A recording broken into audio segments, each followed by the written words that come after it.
The chef is in the house. What's up, Chef Johnson?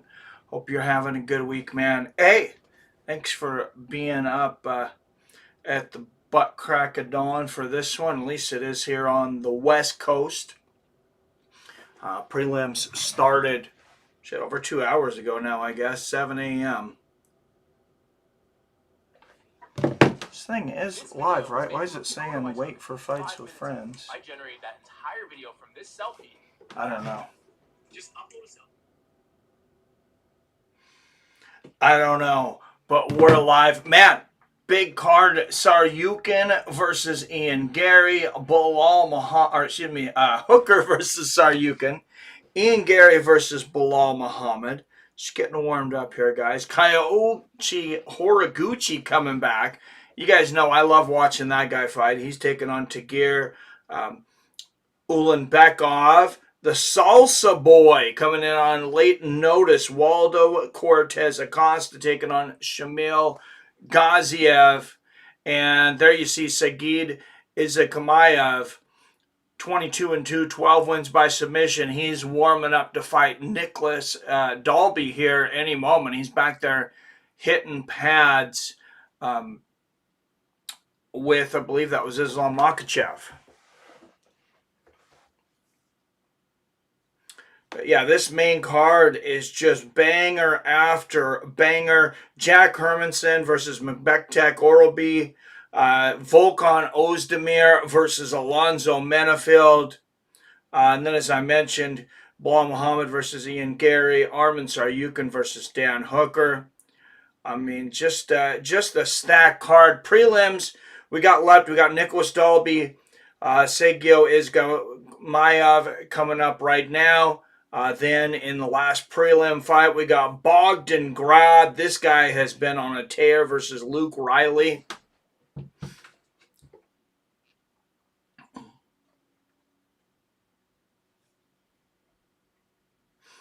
What's up, Arcade Chaos? Let's go Belal. Were you able to make that bet? That was some great odds. Belal by decision. I know you said you were also looking at the Belal by knockout because the odds were so crazy. That's a hard one to see. I'd be more likely to say that was a decent possibility if it was a 5-rounder, because then Ian might gas. But I don't see it. I really don't see it in 3 rounds. No, darn it. You're not able to bet there probably in New York, huh? At least not on like DraftKings and FanDuel and all those. It's a stand up, but he kind of holds his own for the most part. Oh, yeah. I mean, he's very technical. He's very technical. He's a well-balanced fighter. He's good everywhere. He just doesn't finish a lot of fights. He doesn't have that one-shot power. So, and I think that, people kind of sleep on him for that, which is wild because he was just UFC champion.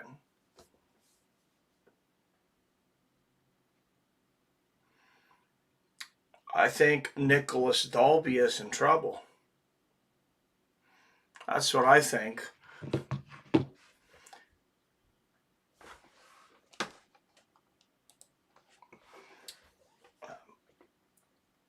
Izagakmev is coming in here looking like a straight killer. I worked hard to pronounce that name, so he better do us proud.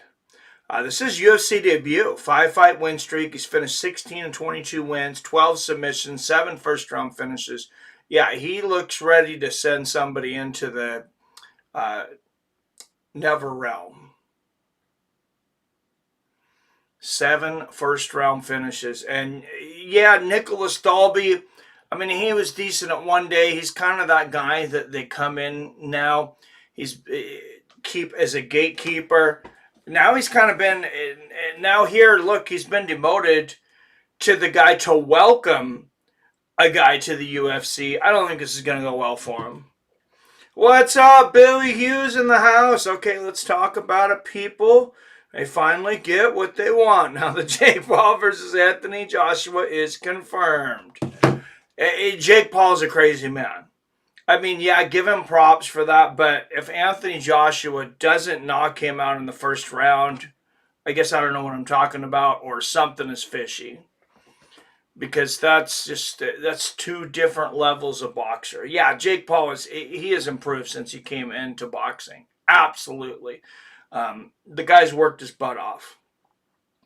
There are levels to this game, and there are caps to your skill level, though. You're talking about the 2012 gold medalist in the heavyweight division. You're talking about a two-time undisputed heavyweight champion. This guy's got wins over a lot of very good fighters.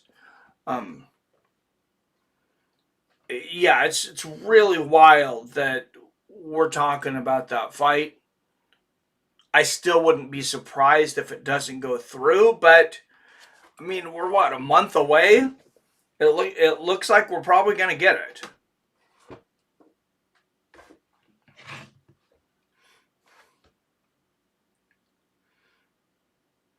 Oh, I should message Rob and PBR.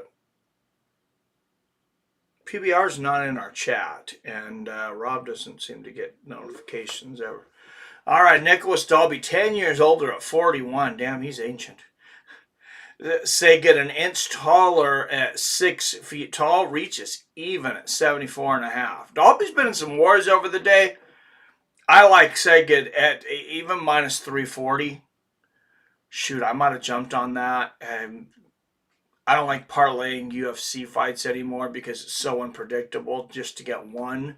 Out of the blue corner, a minus 340 from Makhachkala, Russia. 22 wins against 2 losses.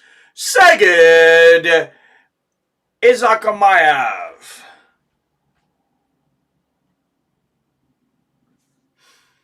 Let's look at the pick of the two at the press conference. Joshua looks gigantic next to Jake Paul. Yes, he is. I think I would have rather seen him fight Deontay.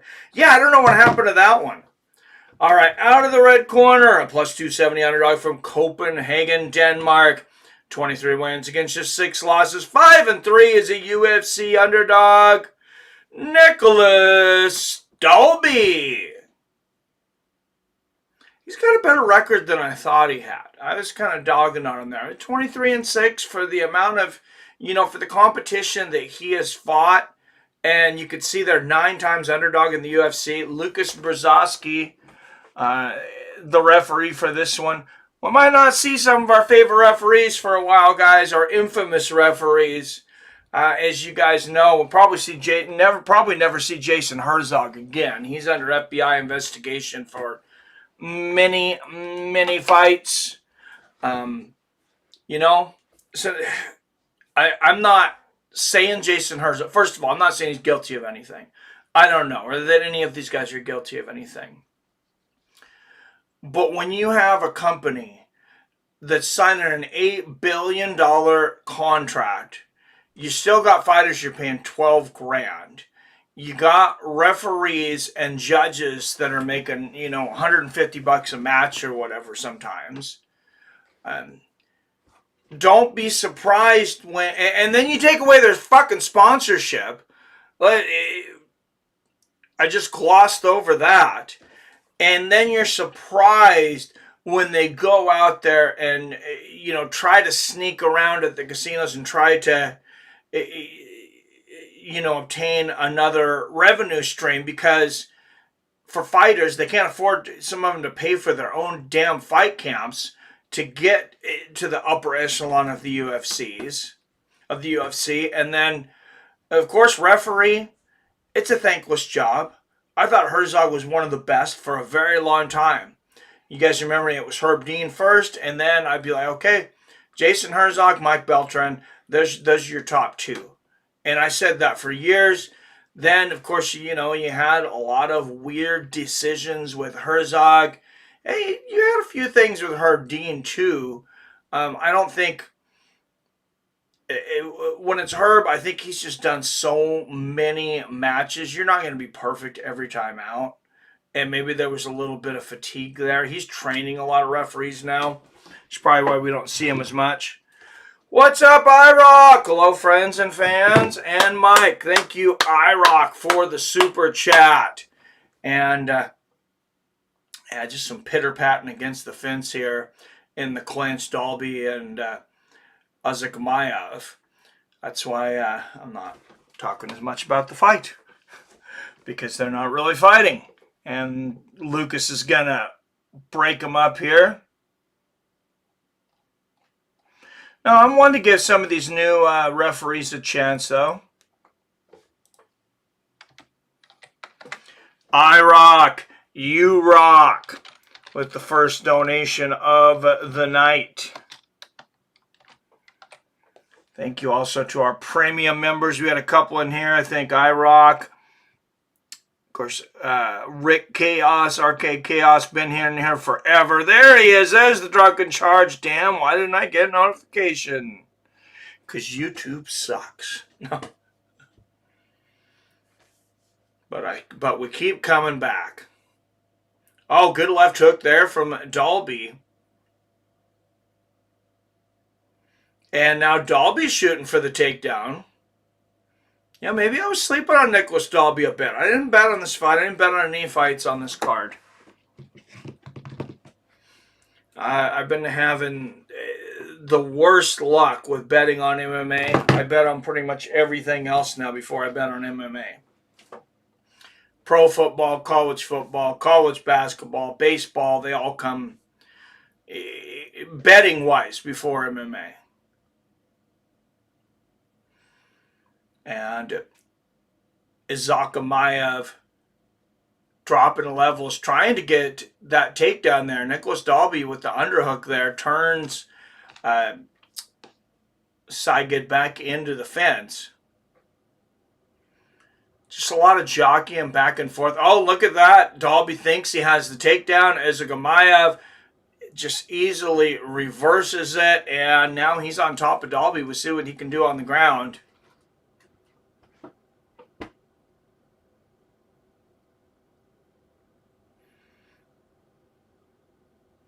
Nicholas Dalby, yeah, he might not be a world beater, but he's not a guy you're going to take out of there easily either. He's a tough son of a bitch. Good left hand there from Saigid as Dalby gets up to one knee. Oh, good knee to the body there from Izakamayev.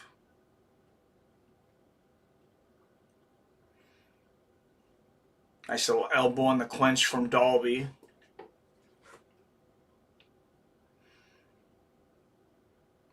Few seconds left here in the round. What's up, PBR Street Gang in the house?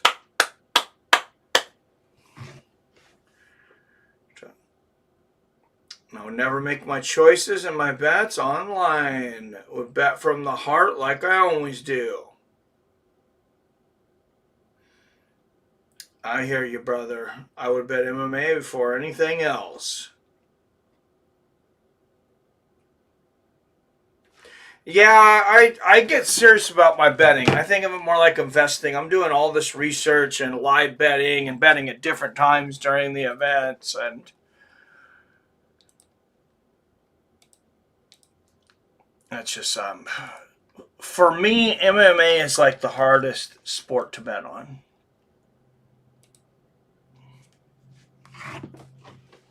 It's all you got to do. Don't just stand there in front of him. Hey, feint and kick him. Oh, yes, Rob. The Benavidez and Haney card is today. 4 title fights. Ring Magazine 4 card. Yeah, that's a crazy card. Oh, and the box card is on DAZN, Rob. So far, my parlay is good. Hey, good luck, Chef Johnson. I hope you hit it, buddy. Oh, good body kick there from Dalby. But Izakamayev immediately taking Dalby back down to the ground. Dalby grabbing a handful of fence. Lucas Brzezinski all over him on that one. Wasn't Lucas Brzezinski a fighter? I feel like he fought in the UFC.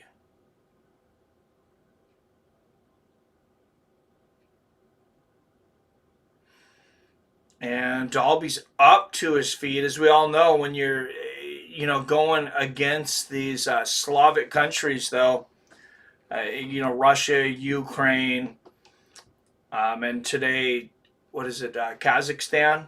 I believe Saget is from Kazakhstan. Getting up is a 2-3 step process. Like, you don't just have to stand. Then you got to stand up, and you got to detach this person from your body, or you're going to be right back down on the ground. And Dalby with the reversal up against the fence. Nice left knee to the body. Isagulmayev not impressing, I think, like a lot of people thought he would. Honestly, he might be gassing a little bit already. We've seen fighters fade under the UFC lights. I'm not saying yet that that's what this is. It's probably a little too early to determine. Isagulmayev shooting for the takedown again. Dalby's defense has been incredible, but he gets it there, slams Dalby on his butt. You can see Dalby breathing hard out of his mouth, though he is 10 years older than Isagulmayev at 31.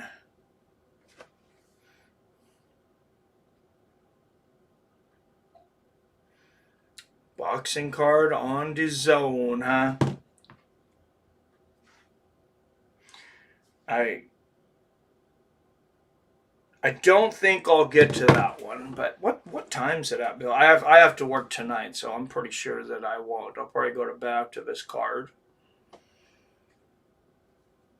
But I wish I could record it.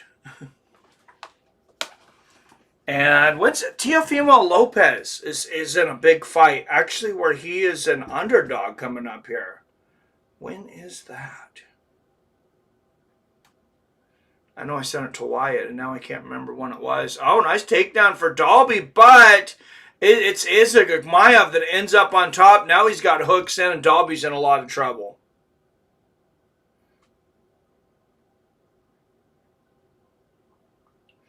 Okay, yeah, Teofimo Lopez taking on Shakur Stevenson. That's in late January, though. I'm super excited for that one. Ryzen announced their annual New Year's Eve card today.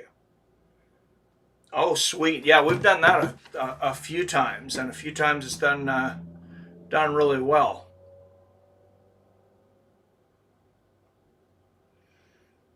I don't know, Billy. I'd have to have, at this point, to do like me and you did that one time, 10 hours or whatever, till 8 in the morning.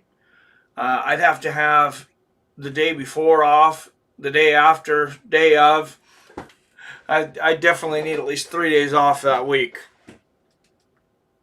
January 24th will be the first Paramount old pay-per-view card. So Topuria versus who is now the question. Oh, it's got to be... I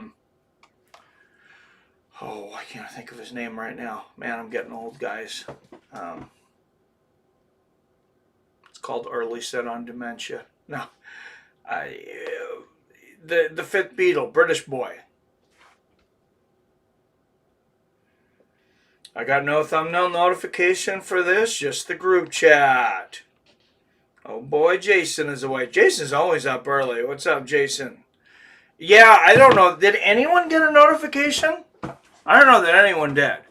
I put that little short video out there. I don't know if anybody put that. I just put out a 15-second short saying, get your asses in here.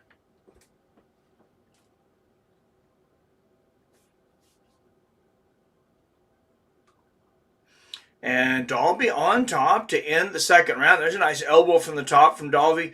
I mean, this fight is not necessarily 2 rounds to 0 Saget. Nicholas Dalby isn't necessarily out of this fight. I did on my phone. Nice. I got the message on Facebook. No YouTube notification. Jason. I said it before and I'll say it again. We didn't get the notification because you didn't take the shekel, Mikey. Yeah, hey. But noticing continues. Okay? There's God, there's Jesus, there's Charlie Kirk, there's Nick Fuentes, and then there's motherfucking Michael goddamn Benedict. Okay? All right? We all know that you are goddamn it Emperor Palpatine and that Wyatt is just your Anakin fucking Skywalker. Hey, we get it. You're not taking that fucking shekel. When you hear a quarter hit the floor, you don't die for it. Yes, that's because you've been in retail grocery for 20 fucking years. But hey, that doesn't matter. You're not getting impressed by undersized coins with no fucking riches. And that's why we're here. Okay? We live in fucking Candyland. I love ya. Thank you for the kind words, Jason Kagan, everyone. All right, Nicholas Dalby with a nice left hand and a big elbow up against the fence.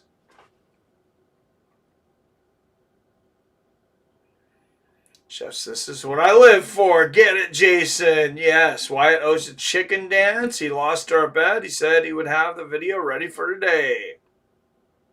Oh, did he? He had messaged me, and I was busy, so he might have been going to send it to me. I don't know. And look at the clinch strikes, just about 2-1 for Izagukmaev over Dalby, and really hasn't been a whole hell of a lot else in this fight to judge on. So, good elbow in the clinch there by Dalby and knee to the body.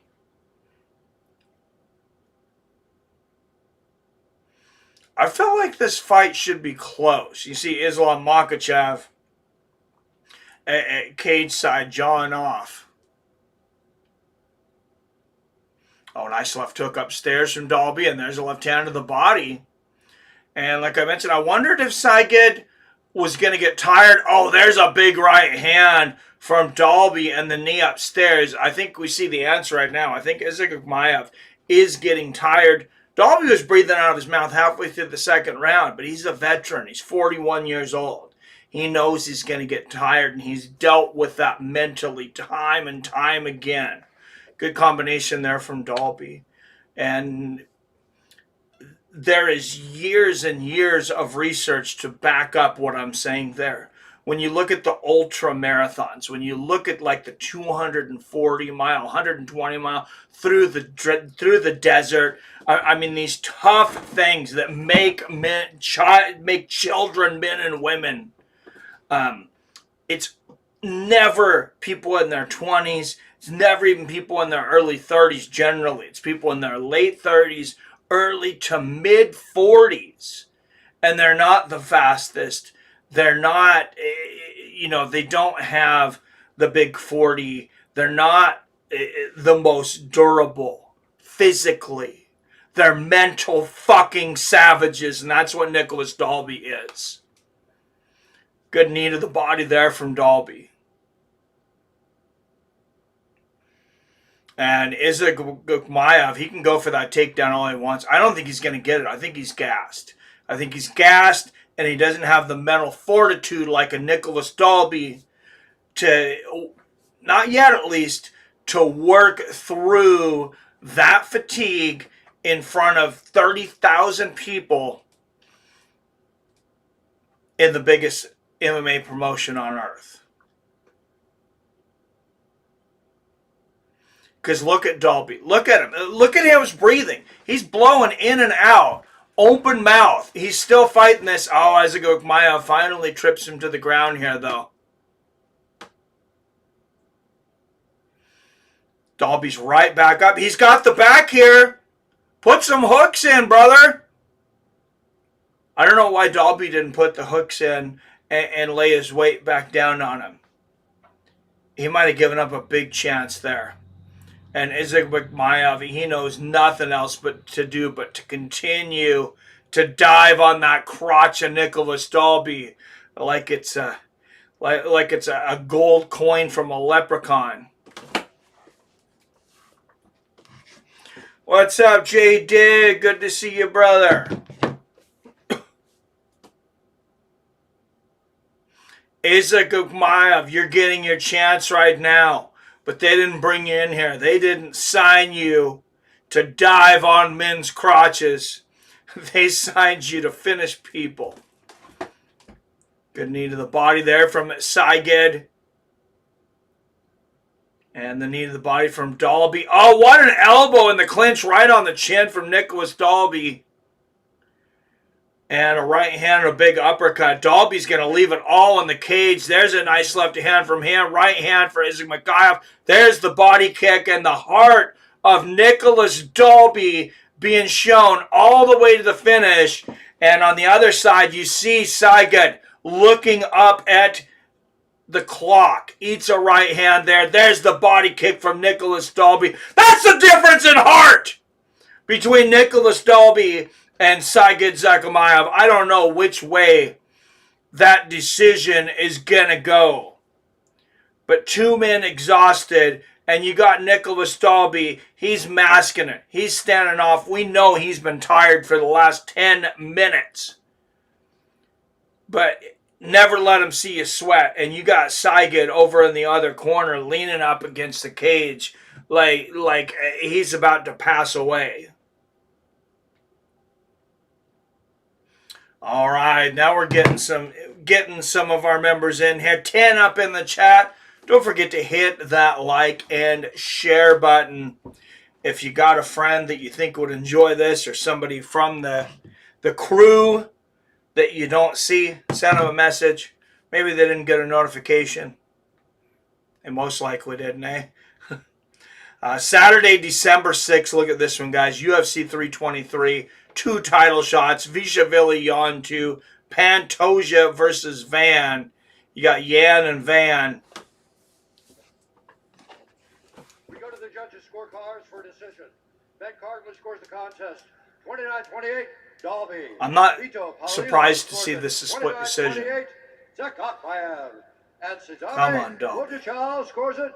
29-28 for the winner by split decision, Nicholas. Oh! Oh! Oh! And Rocky gets it! The heart and determination of Nicholas Dalby conquers the youth and athleticism of Saigon Zakhamayev. Let's see Islam. Let's see Islam's face. Yeah, no, they're getting him out of here there as quickly as they can. He's walking the walk of shame.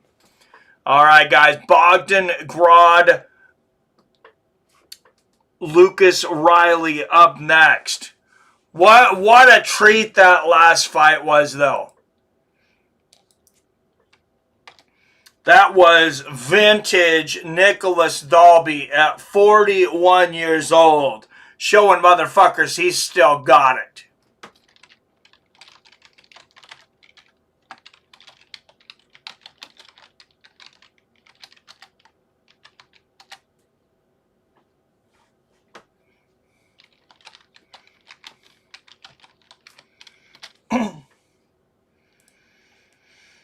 And here comes the undefeated 11-0 Luke Riley.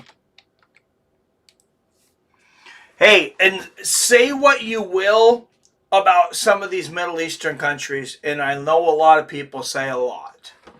And a lot of it's maybe a little over the top. But at the end of the day, we got this event in Qatar. You had 3 judges in a very, very close fight. How many of you thought that they were going to give that fight to Islam's fighter? That they were going to give that fight to the Muslim fighter in the Muslim camp? Nope. They gave Nicholas Dalby a fair shot. He went in there. They said, hey, it's a close fight, but we think Dalby won it. And they gave him a decision in a close fight against the hometown hero. So, London, Australia, take note. You have been upped. The game, the level has been raised. Stop embarrassing yourself and have some integrity and give us fair decisions. And I'm not talking about just in other countries. I'm also talking about the United States. Everything that's been going on with the betting, with the gambling, with the behind the scenes fuckery, the strange, odd moves. Everybody sees it.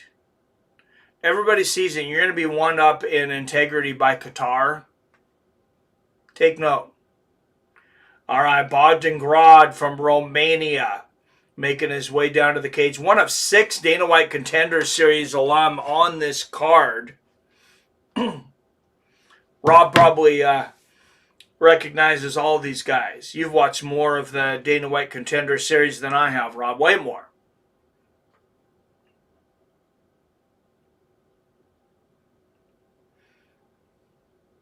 It's a great series, but I was working during most of, if not all of those cards this week. I had to catch them on replays.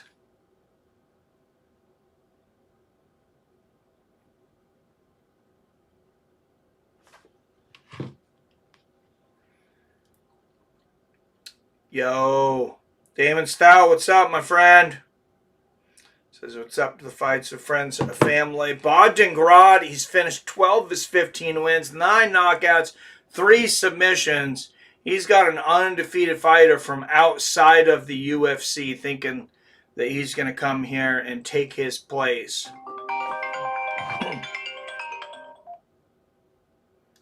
Jason. Marky, you were talking about fair shake there, right? So the UFC has been to South America, correct? Yes. Canada, correct? Correct. England, correct? Go on. France, right? They've done a fight in France, right? They've been all over. Been all over. Have they been to Russia? They've been to Russia, right? They've been to Russia. Okay. So, you know what major country who apparently can't just stay out of the news lately, that doesn't have a stadium that we haven't been to, that you know you're not going to get a fair shake at? You know what that one country is? It's right next to the Mediterranean Ocean. They've been causing a bit of a ruckus, for the past, 3,000 years. I think we all know where you're going. We do. It's the opposite of the large hat people. See, the large hat people, which would be like, I don't know, the Vietnamese. They had pretty big fucking hats. But anyways, you know who I'm talking about. Those socialist, communist, motherfucking, Jesus Christ hating sons of bitchin' little hat wearing motherfuckers. All right.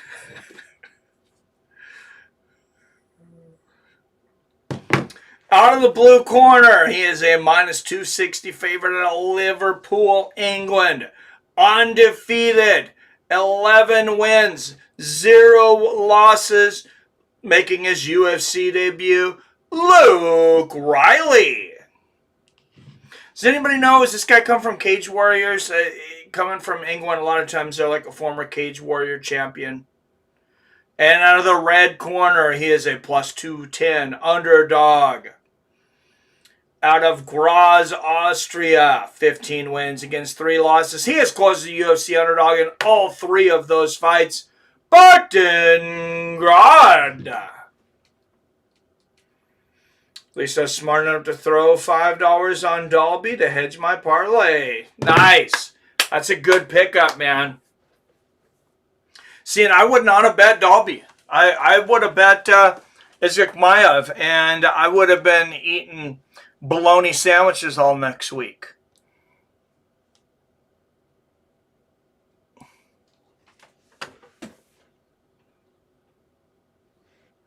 Not only because bologna's cheap, because I actually hate bologna, and I would be punishing myself for missing that bet.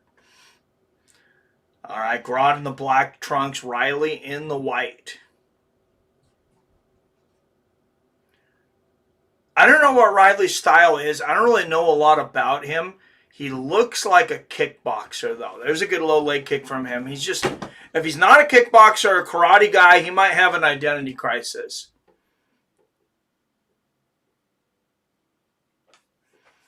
But he looks like a dude that could hit.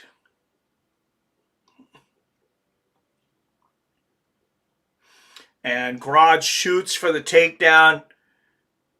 Going for the single leg there. Riley, good takedown defense up against the fence. Looked like he's looking for a guillotine for a moment. Oh, and look at that. Riley got a little lazy there for a second. He was pushing away, pushed down on the head, and then he stopped, and Grodd just drags him down with that lazy single leg. Look, Riley should make waves in the UFC. Yeah, I mean, he looks like a good striker. Like I said, I don't know a lot about him. What's up, Phil? Yes, sir. Phil D. Roll in the house. Keep putting up those videos, Phil. I was laughing my ass off with your cat and dog video. Get your ass running. If you guys haven't seen, if you're not in the Fights with Friends chat, let me know. We'll put a link down there. You guys, it is a must. I think sometimes we have more fun in that chat than on the Fight Companions.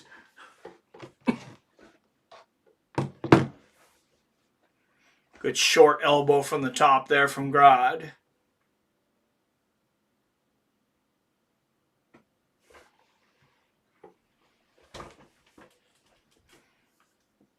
Maybe not more fun, but maybe as much fun. And Riley, good technique for Riley to get to his feet there, but then he turns his back, eats a little knee to the butt. That's what she said. And Grodd just holding on to that waist of Riley.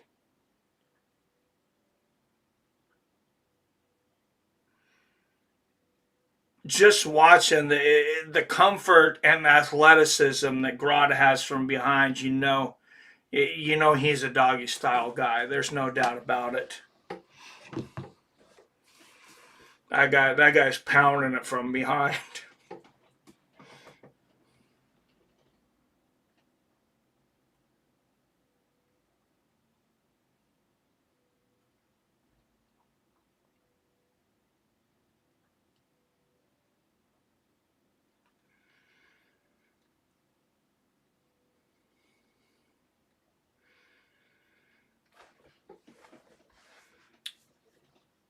And there's a lot of fence work here, and Grodd and Riley kind of tied up in a knot here. Where you at, ref? There's a good right hook to the body from Grodd. And a knee downstairs. And Riley's got to get himself free and get to the center of the cage. That was a nice knee to the body from Riley, but Grodd answers it with a stiff elbow to the upper lip.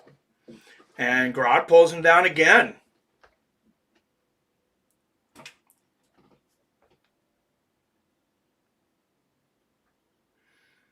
I don't know if you're in that chat. I see that, Phil. I seen he just sent a video to the chat. Good little leg kick from Riley. And Bogdan shooting again. And Riley had a little bit too much space. And Grodd almost gets it anyways. Look at that. Riley showing his athleticism, jumping over the attempt there. And Grodd looking for that single leg on the left side again. Riley punishes him with an elbow.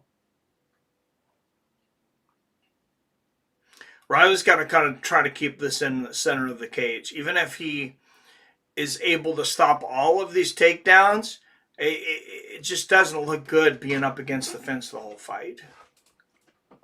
And it's boring as shit.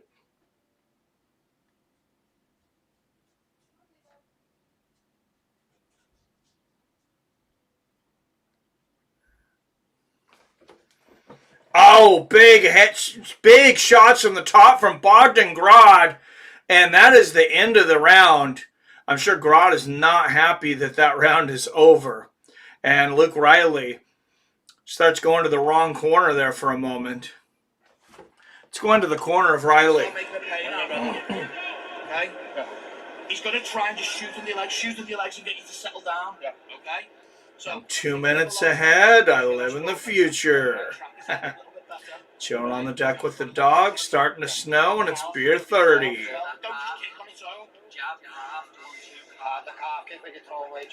I know. I had it all, guys. I was semi-retired. I was had most of the day to spend to myself, and what happened to me? I got bored and depressed, and I went back to work. What the hell was I thinking?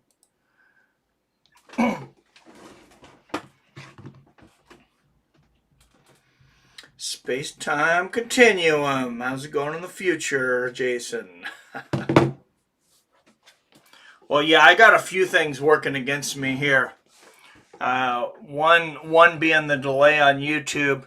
Second being the West Coast, we get the signal last. But most importantly is you're probably watching this on Disney or some kind of legal means. Oh, what a left hook from Riley. That might be over. Luke Riley lands the right hand, a thunderous left hook, and Grodd goes bellowing down to the ground, and Riley just sniper strikes on the ground. Grodd is out. Luke Riley, welcome to the UFC. And Bogdan Grodd still doesn't know where he is. Damn. And there he is on the outside of the cage. We were talking about who's fighting Ilya Topuria. Next, it's probably that man, Paddy the Batty Pimblett. That's what I was waiting for. Classic Mikey flip out. Dude, what a shot, man. Oh, he actually misses the right. Look at that. What do I only say? It's all in the hips. Jason. They should be showing that slow-mo replay right now. You know how I talk about how I love Adesanya for his ability. I'm watching it right now, yeah. Keep throwing punches without resetting. Yep. That's the shit I'm talking about. That's the kind of fighting I had to do when I was a little shit on 14 pounds of cocaine a day just to keep the ADHD down when I was a little kid. You didn't have time to sit there and look pretty like on fucking Rocky and shit. You didn't have time to reset. Because if you reset, them black kids were going to use those extra fucking muscles and fast twitch muscles to knock you the fuck out. So you had to keep going. Balance, off balance, legs cross, legs spread. Then fuck the back. That was your ass. If you couldn't keep firing without resetting, that was your ass. Look at that. Ah! Just praise Jesus. Adesanya right there. See, they need to start a religion to Adesanya within the cage. The no reset religion. That's what we're going to start calling it. We need to bring it back, bro. With the Father God being Sugar Ray Leonard, because he motherfucking started that shit. Well, Duran. But we got to keep it black. But anyways, fucking, I love that shit. That shit is awesome. That's what I'm here for. By the way, wife is in the shower. She's throwing down the gauntlet. You know what I'm saying? She's scrubbing her down. She's got the high flow, high pressure fucking shower nozzle on that beast. So, I don't know, here, next few minutes, next 10 minutes, next 15 minutes, I'm going to fall off the face here, boys, because she threw down the challenge. She said, I turned 48 and I ain't got it in me no more, boys. I told her, I said, I don't know if I got it in me, but you're definitely going to have it in you. Let's go! Jason Kagan, everyone.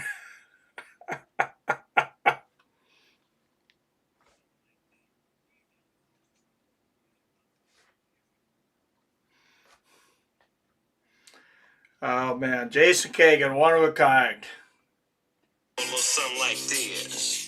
Lordy Dotty, we likes to party. We don't cause trouble. We don't bother nobody. All right, let's listen to Luke Riley. You're known for being a knockout artist. You've got a large following back home. You've got a tremendous team with Paddy and Next Gen. What does the future hold for you here in the UFC? The very top, but look, I'm getting back in the gym. I'm still a pup, mate. So, getting back in the gym, all he's behind me. Work on me grappling, which I fucking am every day. But look, I'll be back soon, staying fucking ready. Anyone. Well, if we take a look at the big screen, I think they'll bring it up here in a second. Just walk us through this knockout, because it was phenomenal. There it is, he misses the right hand. Just perfect rotation on the left hand. Left, I was saying I was going to knock him out with the right, but fucking hell, I can bang with the left as well. How does that feel to make your UFC debut and get a finish like that? I hope Mike Tyson is watching this right now. Post yesterday, there's no second chances with first impressions, so I've made a good one, and I'm made up to come in, get a knockout. I hope he's sitting back somewhere smoking a big fatty and laughing his ass off watching that perfect left hook from Luke Riley detach Bogdan Grad from his consciousness.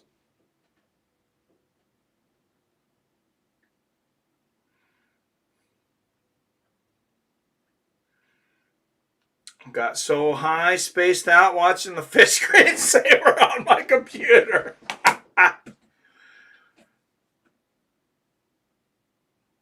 Oh, that's hilarious.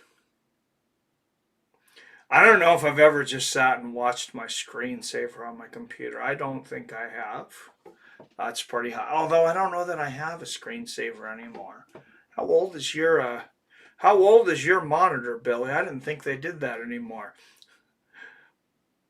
Not driving anywhere today, so it's a drinking day. Seems like I've been drinking a lot lately. Jay says, we likes to party. Yes, sir. Wild that we speak the same language as Ryan. I can't understand a word he is saying. Oh, that's great. Mikey, calling out Mikey. I have the newest iMac. Oh, nice.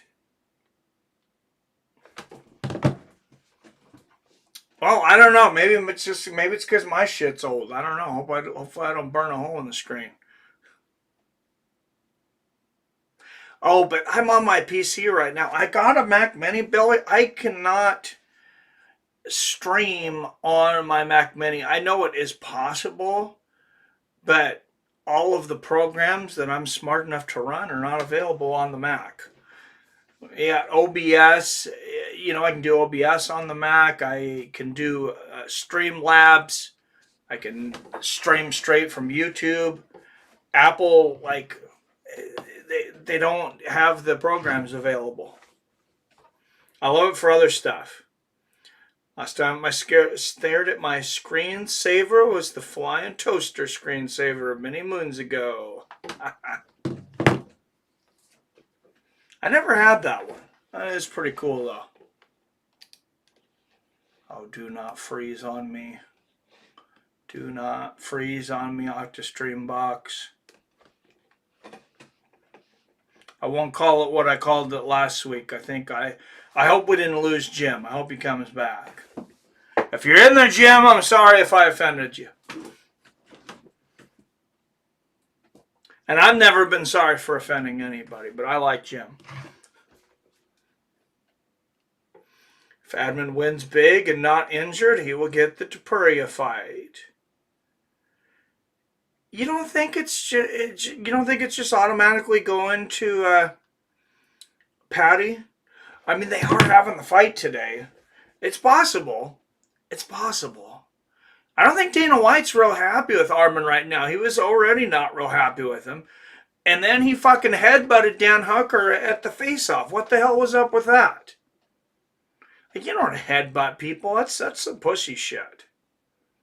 You're going to get it on, you sock them with the right hand.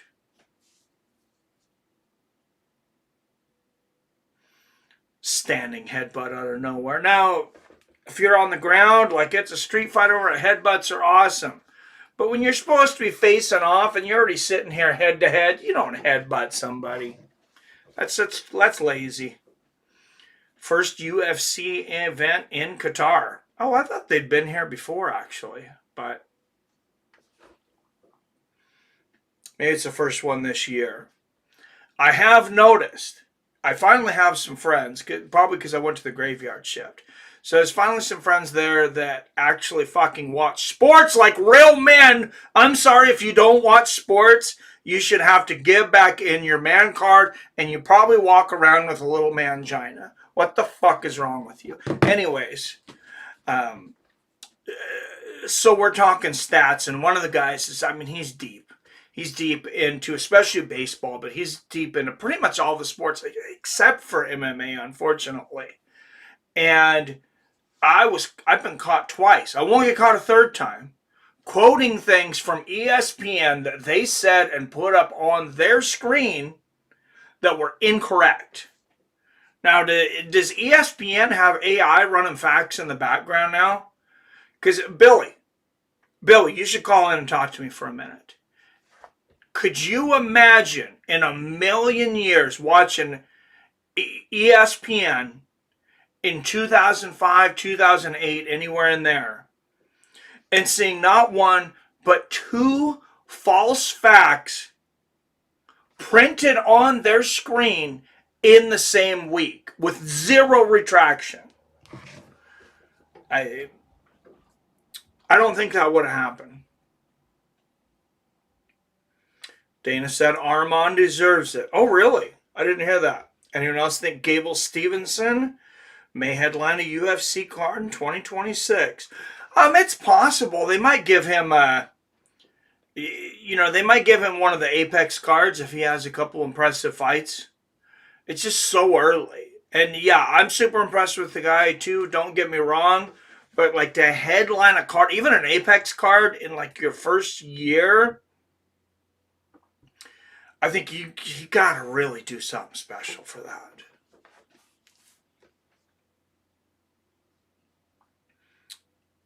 Brendan has a mangina.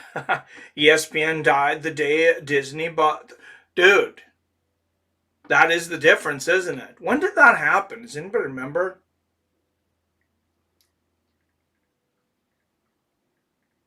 What was that? Around the 2000s, in the aughts, right? In the 2010s?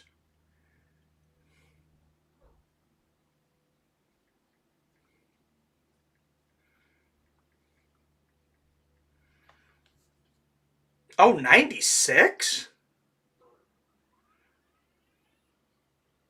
Jesus. Okay. Maybe it's just been a slow demise then. They probably had a lot of the old guys around. I'm watching that with HBO right now. Like HBO has changed handlers. There was a merger and stuff, but they must have a lot of the same guys on there because I've been a huge HBO fan forever because of Boxing After Dark, and even though they don't have that anymore, their production value is just it's off the charts. I think it's generally better than anything you see in the movie theaters. Like that's how big an HBO fan I am, and yeah, I worry that somebody that doesn't have that respect for cinematography and production takes them over and the product goes south. I hope not. Boys, Bravo 6 going dark. It's going to be a quick one. Give me 28 minutes. 12:07 right now. How does your wife feel about you counting down the clock? How about Gable headlining a Dana White Contender Series card?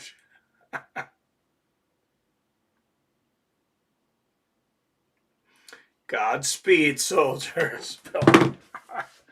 I love it. Ian Machado Garry, 16-1. If you believe what ESPN printed. Somebody fact check that.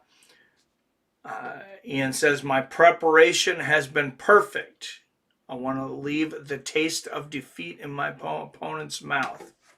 Yeah. Not a bad line for him. He does good as long as he doesn't do anything around people. Because then he just gets eaten alive. She don't feel the clock, son.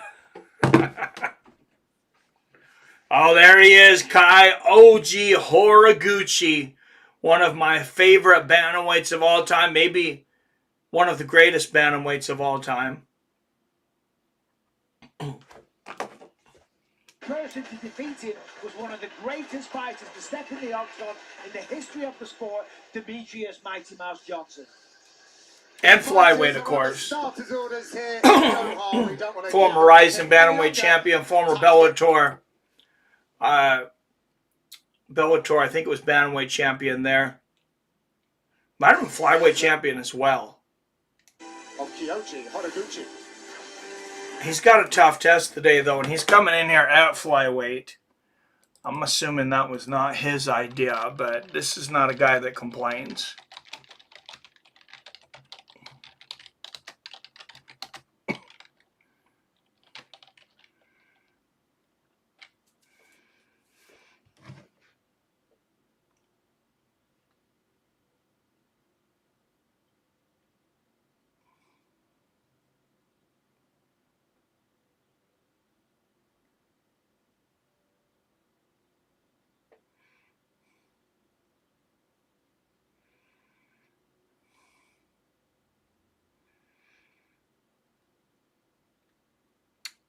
Tagir Ulanbekov.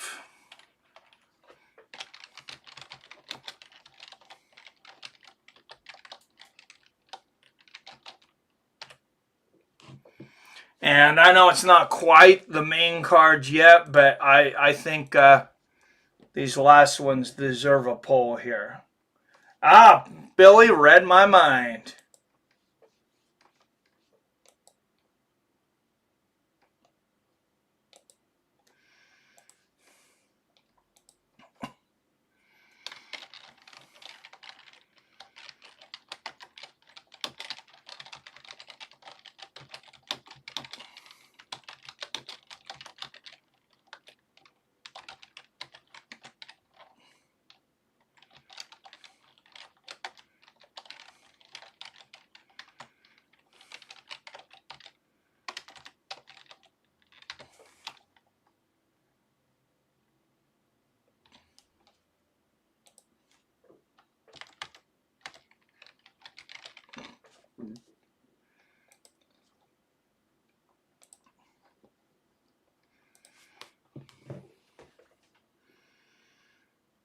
There he is, the legendary Kyoji Horiguchi. 9-year layoff from UFC. Wow.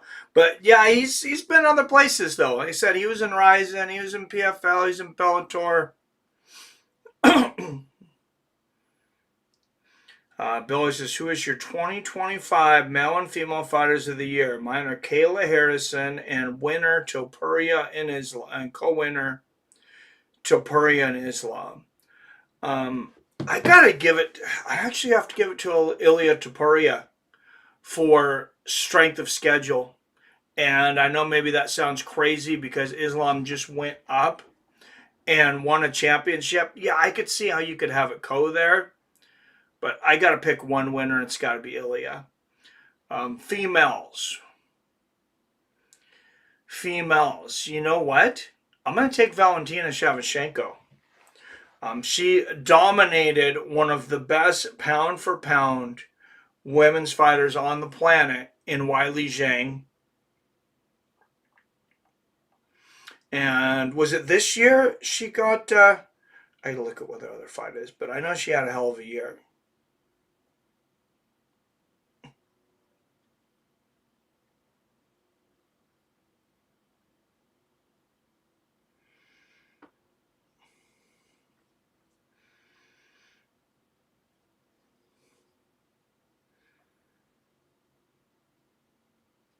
I know, doesn't that sound great? Valentina Shevchenko had a hell of a year. Let me look up what kind of year it was.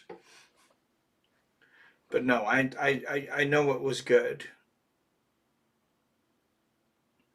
Dominated Manam Farhat, who I think everybody thought that, a lot of people at least thought that she was the next in line to be like the dominant champion of that division.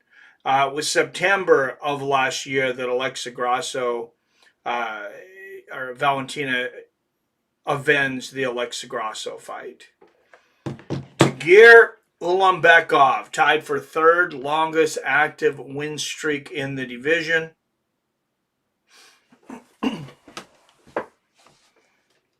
Alright, guys.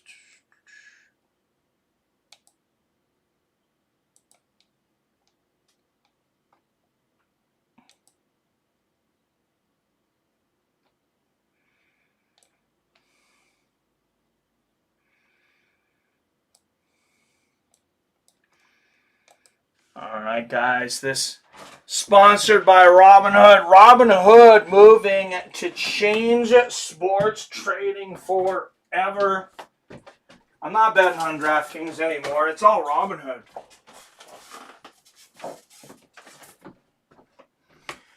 Alright, Horiguchi 1 year older than his opponent. Let's get this shit started.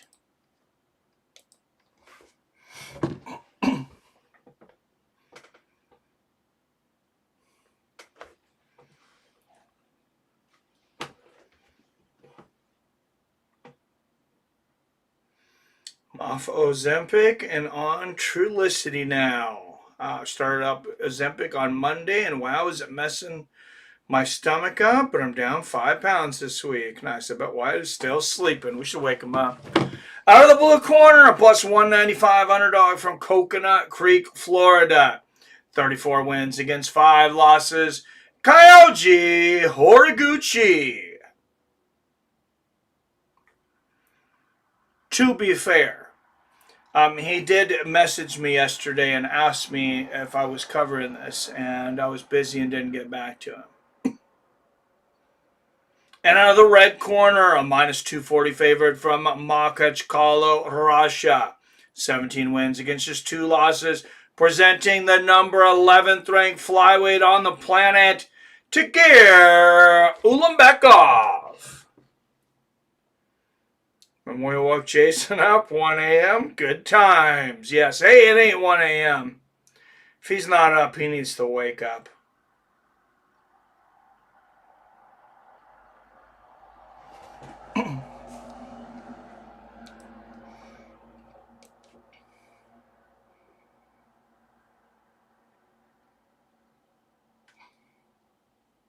Oh, I gotta close the poll here first.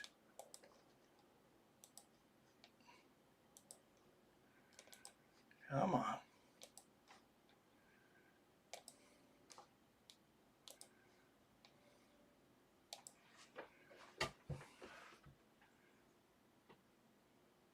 All right, let's give him a call.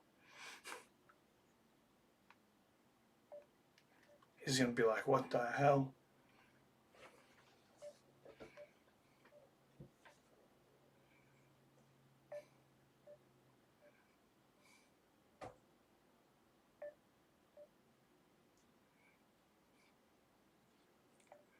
It's like, I'm sleeping, guys. I'm not picking this shit up.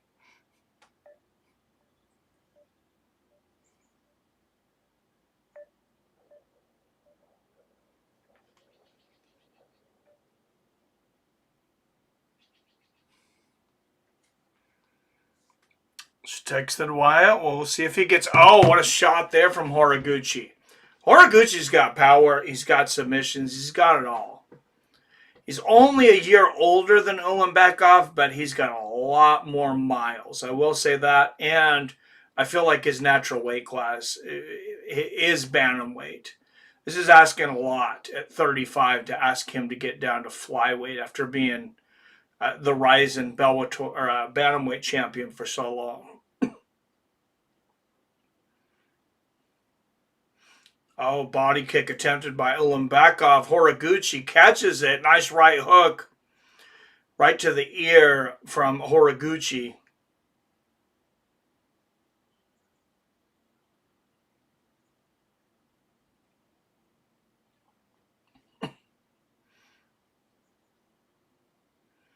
Man, Ulanbekov, how the hell does this guy make flyweight? Look how tall he looks compared to Horiguchi. I know Horiguchi's not a tall man, but... Did anyone see the tail of the tape on Ulanbekov, though? Good inside leg kick there from Kyoji. I'm still amazed. I mean, unless you're like a little person, how in the hell does a full-grown man make it down to 125 pounds? Like, that's a miniature person.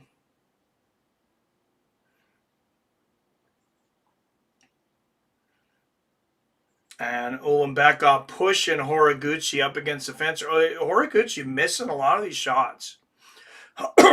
He's throwing a lot of punches. He's missing a lot. Rob, call in. Give us an update on what's going on in the life of Rob. Yes, Rob. Billy, you should call in. You don't have to call in for like a minute. But oh, what a throw there from Ulanbekov. Smoking on ice cream blues again. Smoke train roll call. All right, what's everybody eating, drinking, smoking? There's some shots to the body there from Horiguchi. You know what? It's Saturday. We got a UFC card.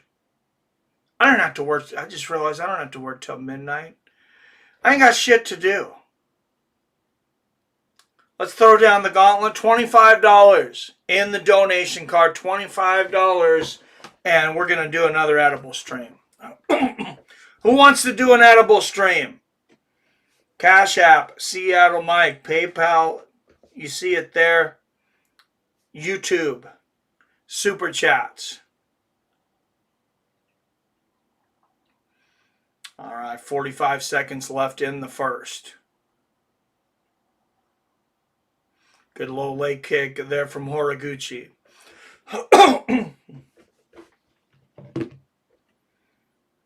Smoking Astro Pop and also White Truffles. I've been smoking this sour diesel for a while. I have so much, it's awesome.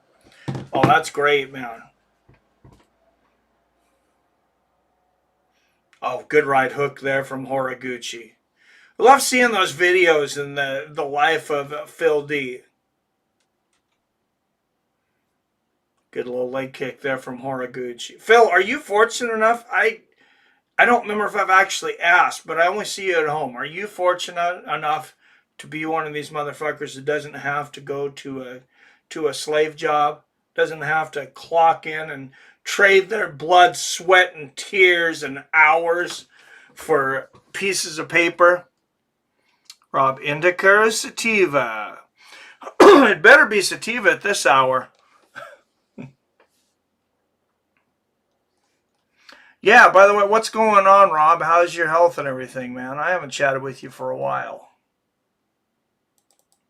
Rob never calls me anymore. He's got new friends.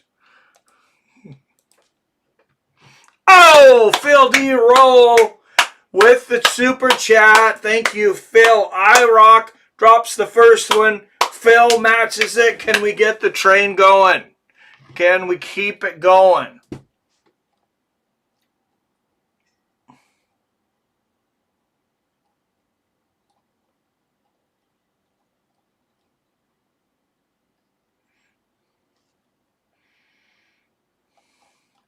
Thank you, Phil D.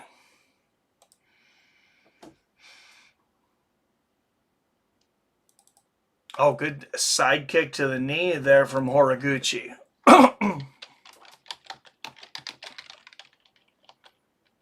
And an overhand right lands for Horiguchi. Whoa, look at that leg kick. He might have hurt Ulanbekov. He took Ulanbekov off his feet with that leg kick.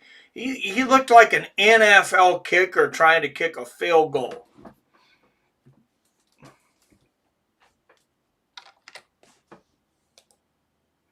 And now Horiguchi on top and in control, dropping hammers. Let's watch the replay there. There's the overhand right from Horiguchi. And Ulanbekov was already staggering. But they didn't show the leg kick on the replay. That was what actually knocked him down. I love my indica dominant strains. Phil says, fuck yeah. So, I mean, fuck yeah, you're one of these lucky SOBs that doesn't have to clock in every day. One is 80% indica, 20% sativa. The other is 70% indica, 30% sativa. I love my indica dominant strains. I have a pre-roll of Hot Nickels. It's Method Man's brand. Oh, Ulanbekov working on a guillotine here, though. Kyoji's got to be careful. Oh, there's a lot of blood coming from somebody. I think that's the face of Ulanbekov. Oh, yes, it is. He is bleeding like a mofo. And Horiguchi says, let me add something to that. Lands two big right hands and a left. That's the thing with Horiguchi. People are like, oh, on the ground and pound, and all this stuff is boring. Anytime Kyoji Horiguchi is hitting somebody, it is not boring.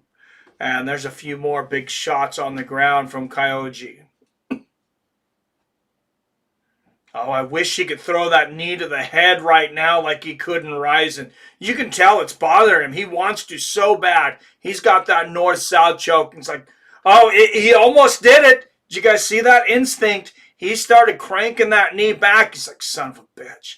And then 3, 4 right hooks to the ear. Kyoji Horiguchi taking control of this match in the second round.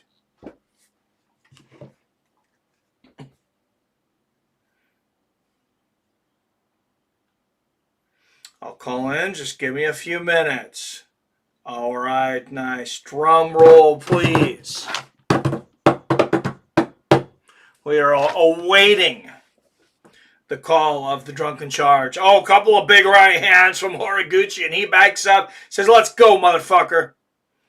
Oh, Ulan Backup might be running out of steam. Look at him. He doesn't want to be in there right now. He's walking a little cross-eyed like he had, a few too many Jack and Cokes. Good little leg kick from Horiguchi.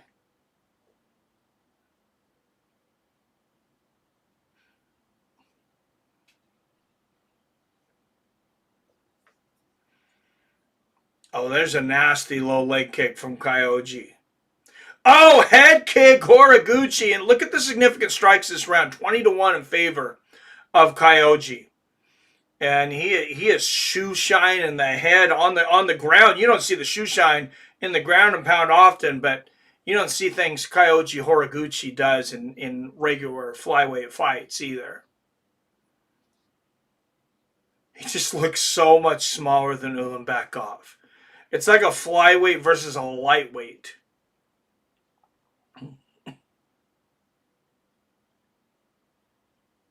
Oh, head kick from Horiguchi. Just standing there. Head kicks a man 6 inches taller than him. I don't know if he's 6 inches, but he's definitely taller. It's hard enough to kick a guy in the head that is the same size as you. It's hard to kick a guy in the head that's a couple inches shorter than you, to be honest. Yep, Tycho. Always wanted to try that strain, Billy. And Horiguchi on top and in control once again. Look at that. Over 3 minutes of ground control time this round. And he didn't make it boring. Take note, Islam Makhachev. Take note, all of you guys from the Slavic countries. You should all be watching some tape on Kyoji Horiguchi right now. Oh, and he hits him with 3 more right hooks. Sinks in a guillotine as the bell rings. You can be on the ground with your ground and pound. It doesn't have to be boring.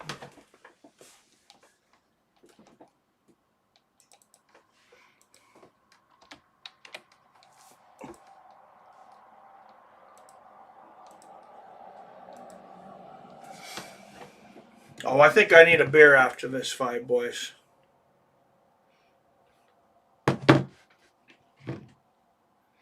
It's past 10 in the morning here on the West Coast.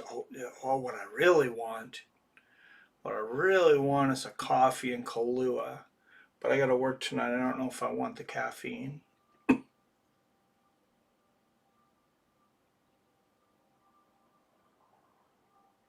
Well, if I get the edible, if I have the edible, I can have the coffee and Kahlua because that'll help me sleep.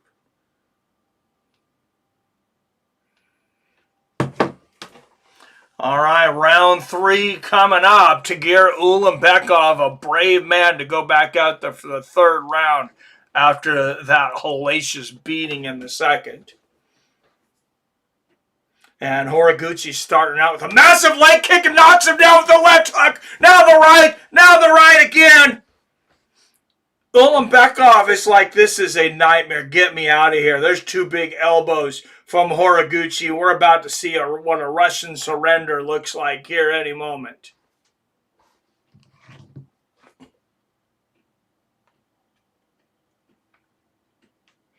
Oh, Horiguchi relentless with the ground and pound.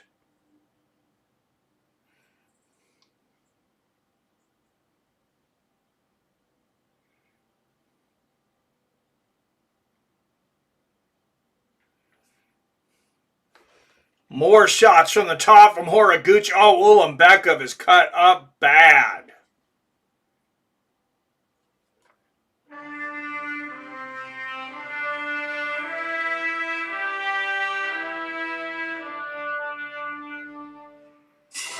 Look at that face of Ulanbekov. bleeding as Kyoji Horiguchi tenderizes his face like turning a beef bottom round roast into a fine ground burger.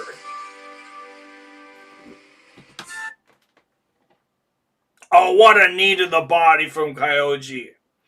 I took 2 10-milligram edibles and smoked a bunch after work last night.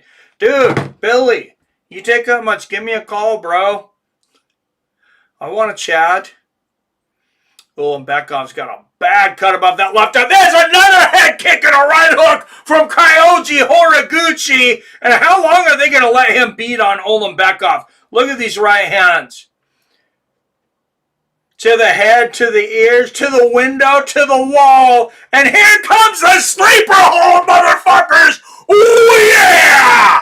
Kyoji Horiguchi dropping back with the hooks in. And Bekov says, get me out of this shit. There is the tap. And Kyoji Horiguchi has returned to the UFC as he leaves another man on the mat, choking on his own blood, surrounded by paramedics. It's like he never left. One, much closer. Round 2, Horiguchi just completely... And Horiguchi trying to go over to his opponent and give his condolences. He is pushed away from the paramedics. They said to him, "Sir, I think you've beaten on this man enough." Night. Yes, sir. Got him. The follow-up shot puts him down. What a return for the legend. Oh, look at that head kick right on the chin, too. 3-punch combination. He lands the head kick. His foot hasn't even cut back down to waist level, and he lands a left and a right hook before his foot hits the ground. No doubt. And look at that Horiguchi yelling at the ref as he's doing it. Yeah, absolutely. I think he was saying, hey, this guy's choking on his blood. Can you help him out? Because I'm not letting go until you tell me.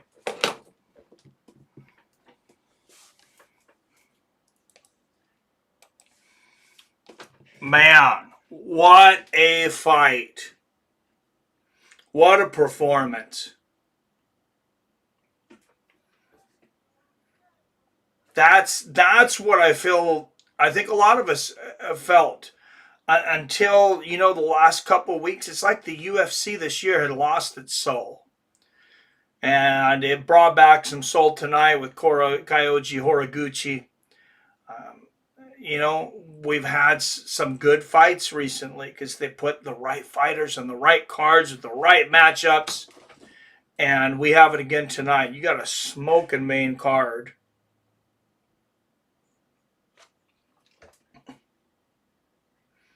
You got Salsa Boy coming in to start the main card, taking on Shamil Gaziev. The spot was supposed to be for Sergey Spivak. Spivak had to pull out for whatever reason. If anybody knows the reason for that, let me know. I didn't see the update, but Salsa Boy, Waldo Cortez, Acosta stepping in at heavyweight in that fight on late notice. Welterweights Jack Hermansson versus Mikbektek Oralby. Yes, please. Volkan Oezdemir versus Alonzo Menafield. And then the co-main, Ian Machado Garry, Belal Muhammad. And, of course, the main event, Dan the Hangman Hooker taking on Arman Tsarukyan. Arman Tsarukyan, possible title shot with an impressive win.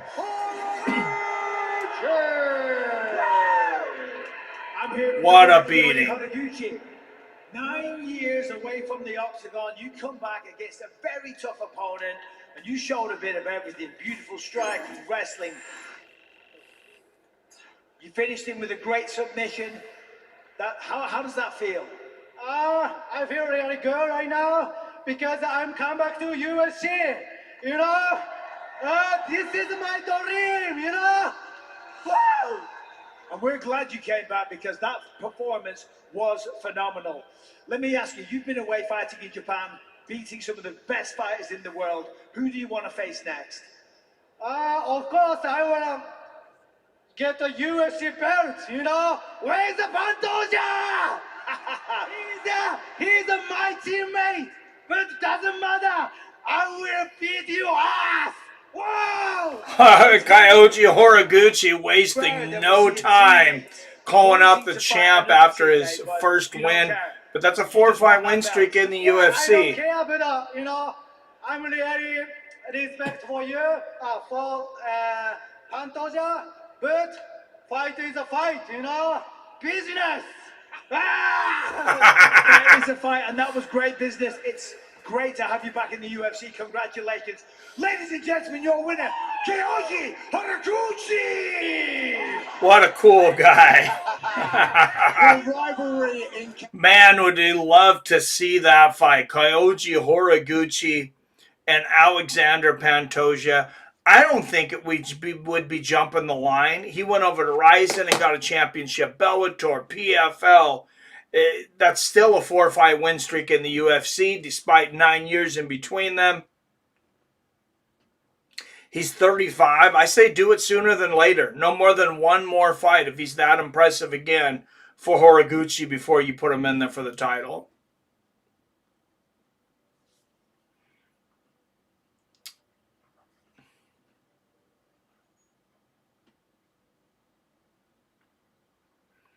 Ryzen is pissed they can't get Horiguchi on the New Year's Eve card. Yeah, that was always a big, big boon for them. When you have 987 fight cards, there's no way to have great cards that much. That's true. And still 2:35 p.m. by technical knockout and still. All right, good stuff, Jason. You missed a great fight, though, man. But Waldo Cortez warming up in the back. The salsa boy. He's eating a lot more than salsa. Look at that big boy. He's eating the chips. He's eating the burritos. He's eating the whole fucking table. And there is Shamil Gaziev, 14-1, 9 first-round finishes. Of course, he was supposed to be facing Sergey Spivak. Salsa Boy coming in on late notice. Credit to him for that.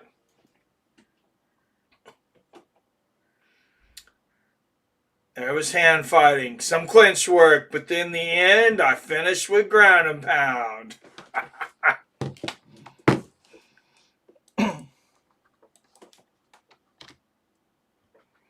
Gaziev looks like he eats cats. How high are you right now, Billy? Please call in. He does kind of looks like he eats cats, though. I'm not going to lie.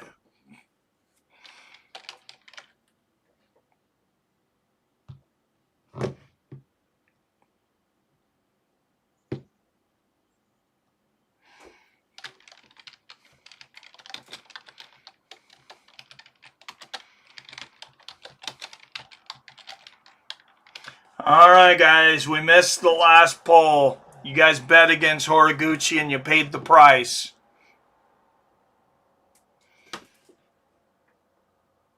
Jason. Mr. Benedict, sire.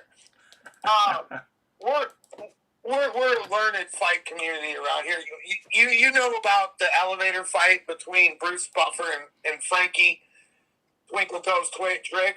I do. Okay. You remember Dana talking about his point of view? Like, he's like, oh, fuck, I'm getting this in an elevator right in front of me. Like, me personally, my dick would be hard if I got to see 2007 Frank Trigg fight 2007 Bruce Buffer, right? In an elevator, anybody fighting in an elevator is a great fight. Anyways, have you seen the recent story about Dana on this one podcast? I don't know whose. But he's talking about Francis Ngannou. Yes, I have. It was the comedian. Oh, God, I can't think of his name now. Andrew Schultz. Thank you. Now, you know the part where he talks about Francis, the black dick god, Ngannou grabbing him by his shirt?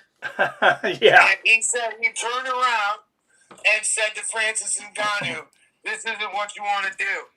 Okay, do you think in that moment, Dana White was as excited then as he was when he was in the elevator watching two welterweights box? Do you think he felt the same way? Thinking he might get his ass kicked by Francis Ngannou? No, I think he was probably terrified. Now, you're a company man because you're Dana White, right? You know, you're Emperor Palpatine. You're worrying about the future of the dark side forever. You then see fucking Francis the Black Nightmare grab Hunter. How did you feel? Feel like I'll tell you how I would feel. I like Francis, and I don't know why Dana's bringing this out so late. I don't know how legit this story is, but you got 750 fighters or whatever you have on the roster. If any of them lays a hand on me or any of the employees, I feel like that's got to be it. You're kicked out of the building. You're trespassed. You're no longer in the UFC. You can't chance that. That's my opinion. But let's not forget that Vegas is famous for having a fully automatic gun range. Okay? Having said that, you're Dana. I'm the fucking billionaire White. You're telling me you're not going to have a fully automatic submachine gun in your fucking office? Yeah, I don't know. Quite possibly. Like there's always a bigger fish. You know, Qui-Gon Jinn taught us that in Star Wars Episode 1 in 1998 or 1999. But, like, as Dana White, wouldn't you have, like, I don't know, a level of person like one of John Jones' little brother or big brothers as your security, bro? You would think like somebody like that, yeah.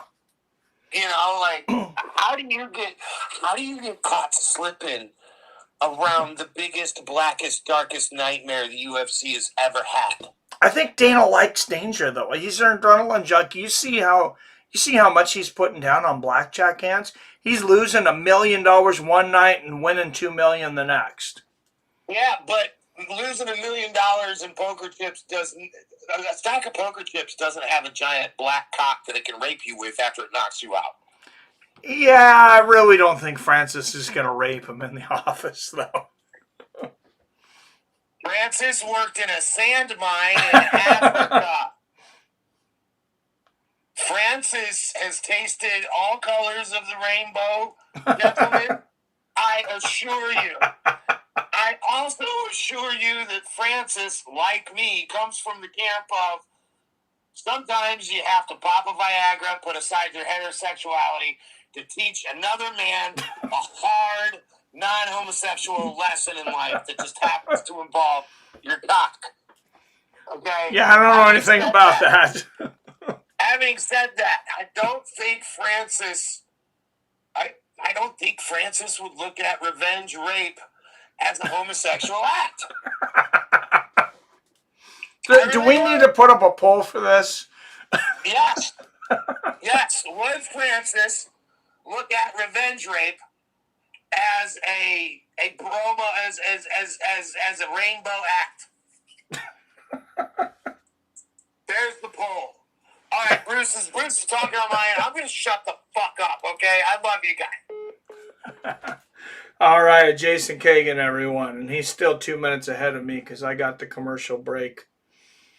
Plus, the same prison, says Phil, right? Gaziev, did you eat that cat? If you know, you know. Francis had the scariest look in his eye. Dana thought he was going to get taken by the Dark Warrior. All right, Shamil Gaziev, 1 year older at 35. Both men 6'4". Gaziev with a half-inch reach advantage.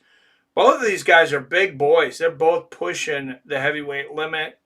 Costa right there. Gaziev 3 pounds away. Somebody start a GoFundMe and get these boys a treadmill. Because that ain't all muscle.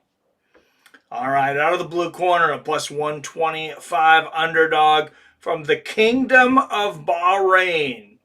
14 wins against 1 loss, presenting the number 11th ranked heavyweight in the world, Shamil Gaziev.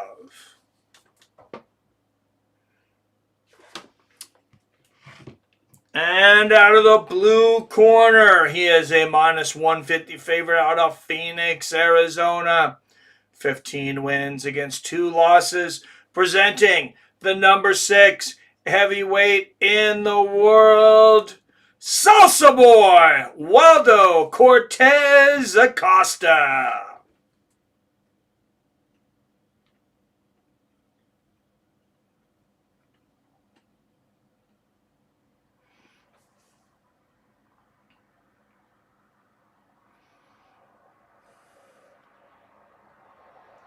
Yeah, Lucas out there. Lucas Bazowski is the referee again. I think he's the only guy that hasn't been caught. Come on, Salsa Boy.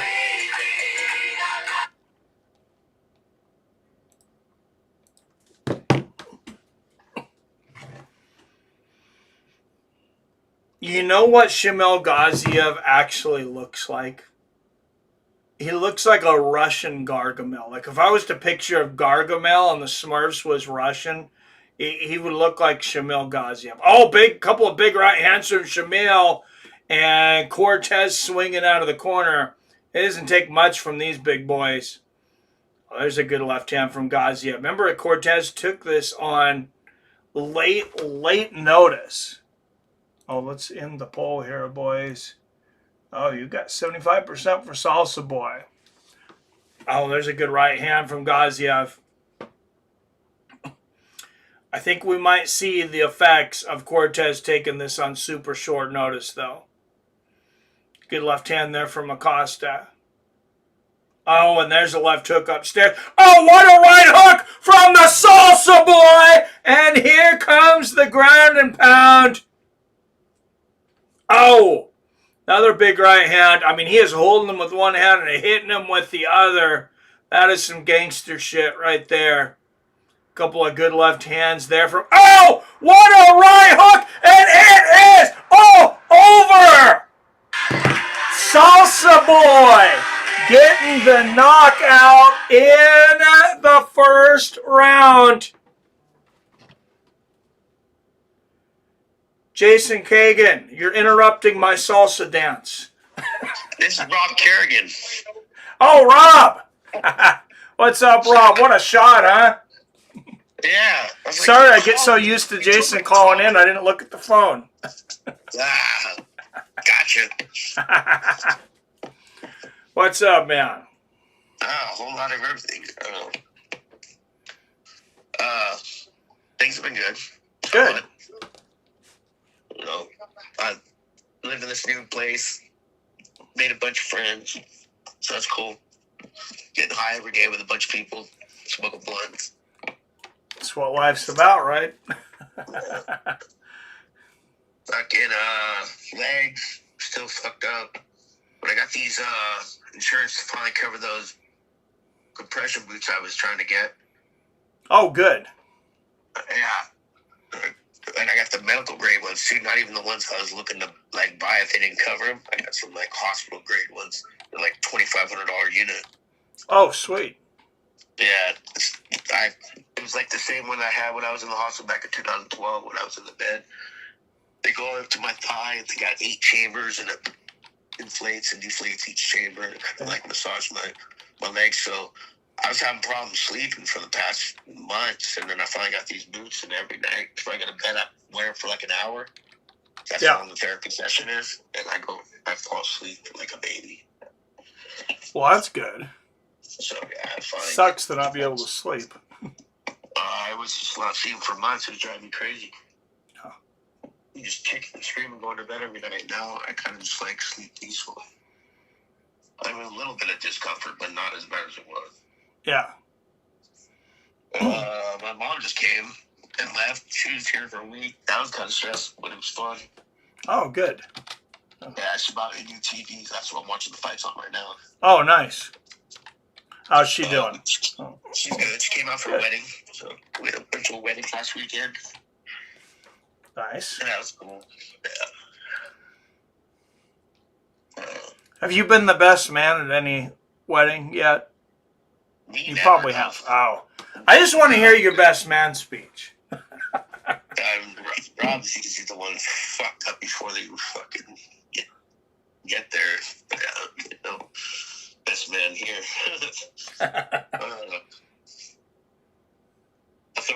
bachelor party. Yeah. Yeah, I was do many bachelor parties for people. Well, that's the funnest part, anyways, right? The last night of freedom. Taking off to Texas in a few weeks. That's gonna be fun. Spend 3 weeks out there. Oh, sweet. Yeah, with my niece and her husband. He's got a bunch of stuff planned for me. Swear to God, he's trying to kill me. We're gonna go to like a motocross, like kind of park.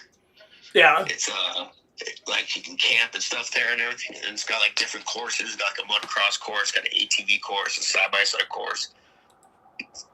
And his buddy's gonna bring his side by side. He's gonna bring his quads, and we're gonna go up there, see if we can kill him. See if he can not kill me. Well, yeah, be careful. Yeah, I just fucking want to feel like I'm living again. Yeah. Hey, well, that's good, man. I want to know what I can do until I try doing it. Yeah. Yeah, exactly. Then you can be all prepped to go to Vegas with me and Wyatt and Billy. And yeah.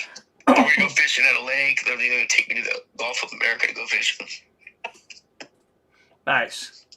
Yeah, so that's going to be fun. Then we'll probably go shooting and stuff. Tell them to go shooting. Oh, nothing better than fishing and shooting. Yeah. When in Rome, Texas. Well, hey, there's no Rome, but there's a Paris in Texas. Oh, yes, there is. Alright. Well, just want to call in and let you guys know I'm doing all right. All right. Hey, thanks for calling in, brother. Always good having you. Man. Y'all take care. All right, you too, Robert. Later. Nice. All right, Robert Kerrigan, everyone. I continue my salsa dance.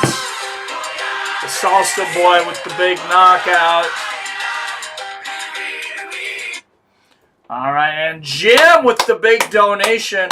Jim with the biggest donation of the night. $5. He didn't even know. I don't think so. I don't know if you were in earlier, Jim, and mentioned that if we get to $25 tonight, we're going to make this another edible stream. I don't have to work till midnight. What the fuck? What want me to do? I want to break your head like that, like what me doing with today. Congratulations on another win. You know, I didn't think much of Salsa Boy Cortez to begin with, but I'm really starting to like this guy. Hey, and also you guys won the poll. You guys picked Salsa Boy 75%.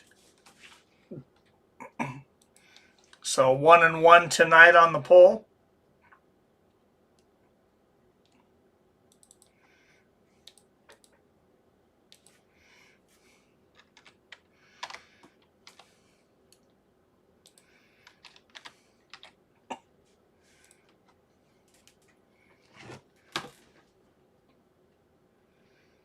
Put some bets down, Mike. Last time I seen Robinhood didn't have this card up. It looks like they're only doing the pay-per-view so far.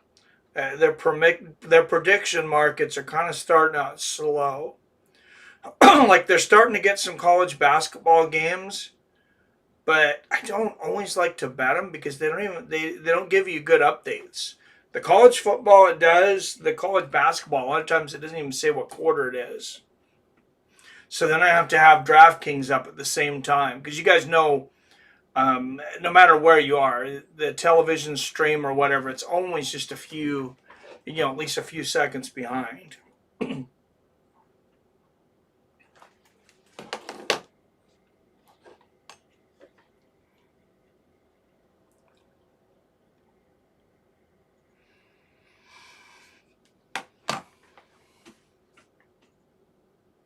Oh my God, this guy really doing 6-7 in the crowd. Jesus. Can we be done with this already? Does everyone agree that the 6-7 thing is played out? Wyatt's going to lose his virginity in Vegas. Going to be a big night for Wyatt and Dutch. Oh my God. I can't decide sometimes if you guys are friends or not, Billy. Jeez. Dogging on Wyatt. He's not even here. Oh. Robert. And there's one thing I forgot to mention when you guys were asking about my health. There's been a breakthrough in the CIDP treatments. You guys might see the commercials called Vivigard. Probably have. You know, so. well, it's for neuropathy. It's a severe case that I got. Well, Yeah. I've been going to the hospital every 6 weeks for them treatments for 2 days in a row for 3 hours a day. Well, with this new medication, this new breakthrough, I was trying to get approval from the insurance company and everything and see if I can get on it. Well, these last couple of days, I've been hearing back from my insurance company and their company and everything, and I got approved. And starting hopefully this week, they're going to ship the medication to my aunt's house where I'm supposed to be living at. Yeah. To receive the medication, and they're going to show me how to give it to myself. It's basically an injection. Oh, nice. But I'm already on like self-injections, but it's kind of going to be like an insulin injection where it's already going to be pre-filled syringes. I got to screw on the needle and slowly put it in me. But once I get these, I won't have to go to the hospital every 6 weeks no more. Oh, nice. And sit there Yeah, that'd be a lot better. Yeah, so that's why when I called, I was going to mention I totally spaced it. After I got phone, like, look, I forgot to mention the cool news I just found out these last couple days. So hopefully the stuff works, and like you know, it ends the trips to the hospital, so that's cool. Yeah, no, I hope so. Yeah, good luck, man. Yeah, so I'll find out this week when I get them, and then they'll show me how to use them this week, and then I'll start using them once a week, and hopefully I see an improvement in my feet. Sweet. I've heard a lot of good things about it, so yeah, it's worth a try. I won't try anything once. Yeah, no, that's good. No, my wife takes some injection for her rheumatoid arthritis and sweet syndrome, and yeah, it's helped a lot. Yeah, see, some of the stuff helps. So. Yeah, it's like the most popular name, and I don't know, I can't remember what it is now. God, getting old sucks, but... Yeah, I've been seeing these commercials the last 3 weeks, and I finally seen my neurologist like a week ago, like a week and a half ago, and I asked her about it, and she's like, yeah, if your insurance is willing to cover it, we'll give it a try, you know? So I've heard a lot of good things about it, too, so it just happened so fast. They called me within this last week and said I got approved. Yeah. Oh, nice. And then they called me last night and said it's fully covered, no copay or nothing. So, because it's coming from a special pharmacy. It's not like it comes from CVS or nothing. It's got to be shipped from a special pharmacy.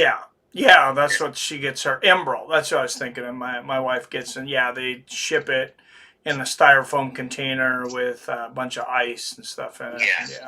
Yeah. All right, so that's all I wanted to call back and tell you guys. Good news on that. All right, glad to hear it, man. All right. All right, later.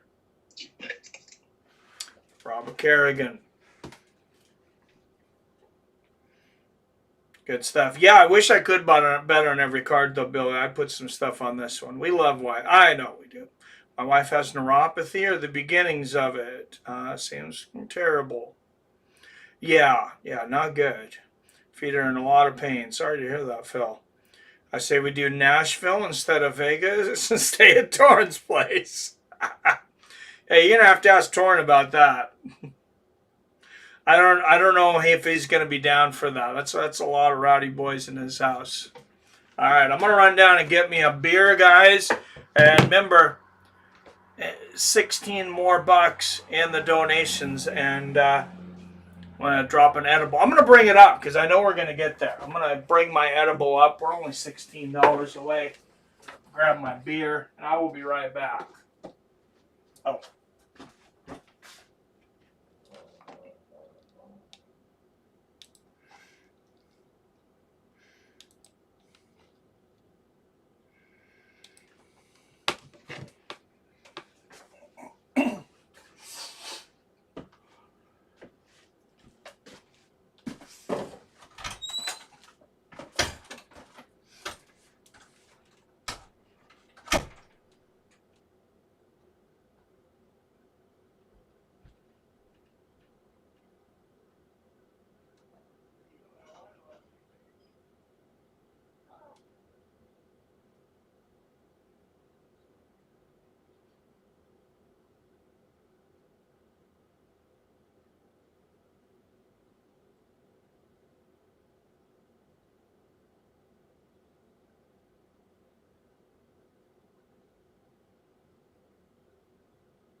right, boys.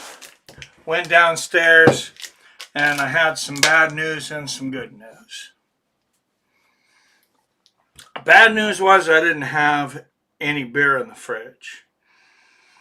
I didn't have any cold beer. And that sometimes, as you know, can be a tragedy. Wait, did we get cut? We're still here, right? Oh, it says Excellent Collection. Dude, I cannot even find this stream to play it on my own damn channel. What is going on? Nobody can click on? Alright, what's going on here? There we go. I don't know why it was...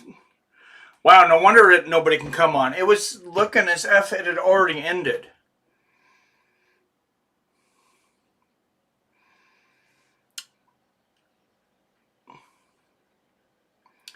Beating if I want a beer now. What's up, Rick Chaos? Phil throws a Chaos 1.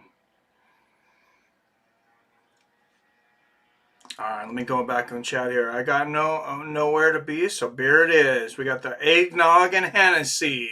Yes. Sounds good, says Phil. I don't drink liquor anymore. I try not to. I get retarded when I do. No means necessary, but stupid and crazy. I hear you, man. So there was no cold beer down there, so I was forced. And this is, I like this better anyways, but I do have to work tonight, so the boys are going to have to carry me a little bit. Some vodka and orange juice.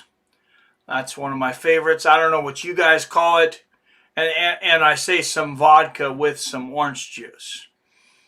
In that order. I don't know what you guys call it. We used to call them wall bangers. Cheers.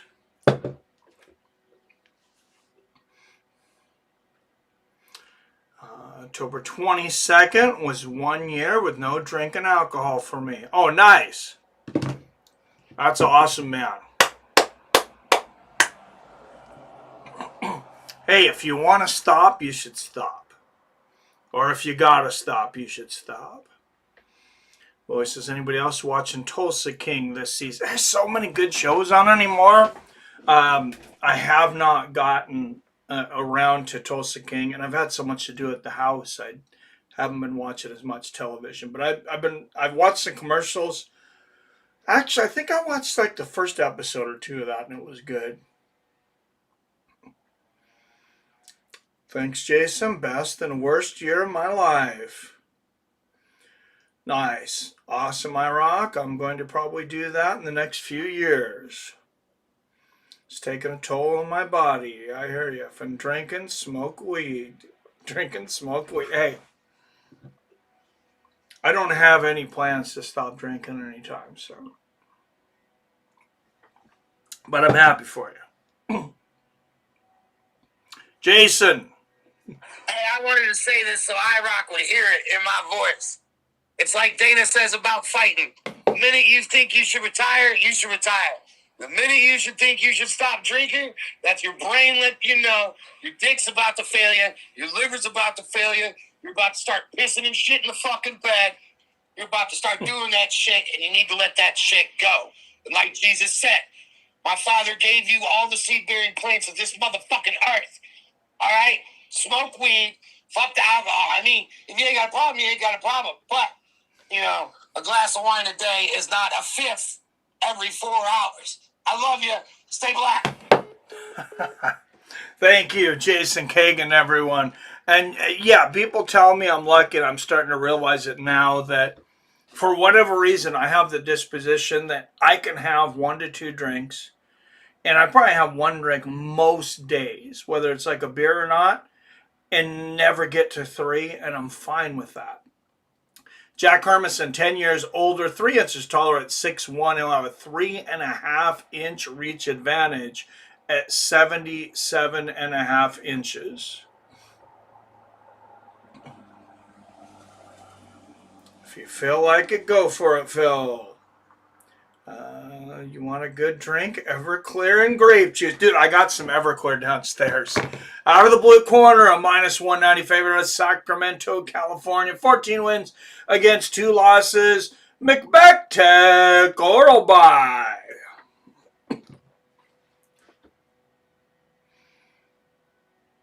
Fucking ain't true is, love you, Jason. No homos.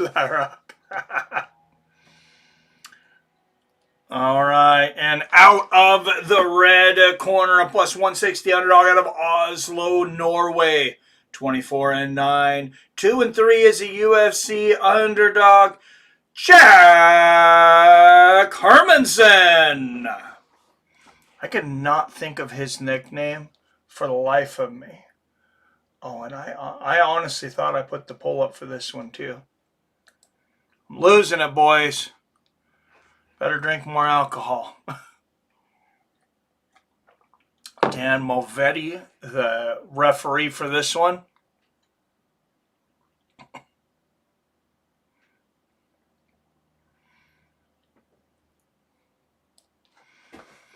All right, here we go. Hermansson in the white, Orbe in the black. I hope these guys can be half as exciting as the last fight was. But there's no Kyoji Horiguchi, so good luck. Good left hand there from Hermansson. Low leg kick for McBecktech.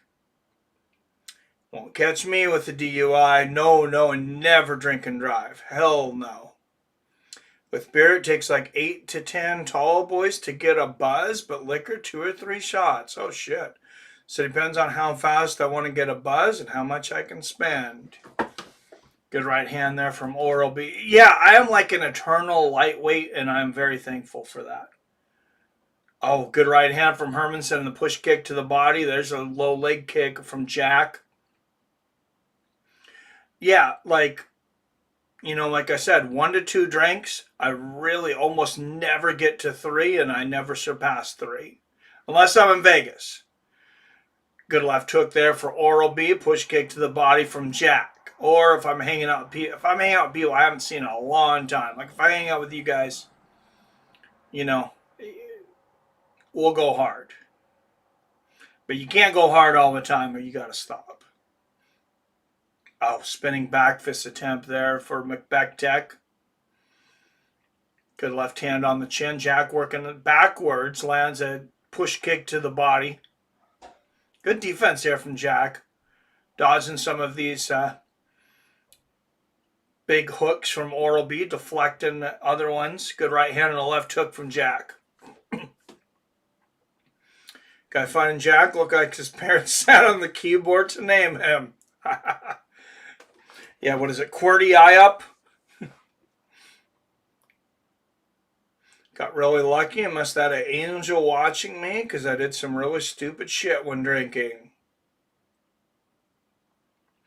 Well, I'm glad you're done then, man. Almost all my friends have DUIs, numerous one. I was always a freak about never, ever drinking and driving. It just won't happen. Now, they're the freaks to drink and drive. Yeah, it's... Oh, big overhand right there for Oral B. I mean, especially with Uber, and it's like you got a cell phone. You ain't got a friend or a family member or somebody to drive you out of there. Oh, what a right uppercut there from Oral B. Oh, huge right hand. Hermansson's out. Jack Hermansson is unconscious, and McBecktech Oral B gets the first round knockout in less than 3 minutes, boys. Jack's still trying to figure out where he's at. He's trying to wrestle the referee. What a victory for McBecktech. And Jack Hermansson getting a hug over in the corner from the referee. He's like, "It's okay, man. You don't have to take me down too." Boom. Oh, it didn't look like the hardest shot in the world. And then you watch it, and it was right on that ear spot. Look at that. Like, that's such a susceptible spot right behind the ear. Oh, the graze hurt him bad. He might have already been going down with that. Look at that. dropping all that weight. Oh, yeah. That's a perfect spot. And then he hits him with another right hand when he's down. And, man, oh, yeah. You could see him getting up, and that is scary. They probably should have kept him down. Uriah Faber in the cage on the team of Bektek Oral-B. Of course, Uriah has been the winner of many exciting fights in the UFC.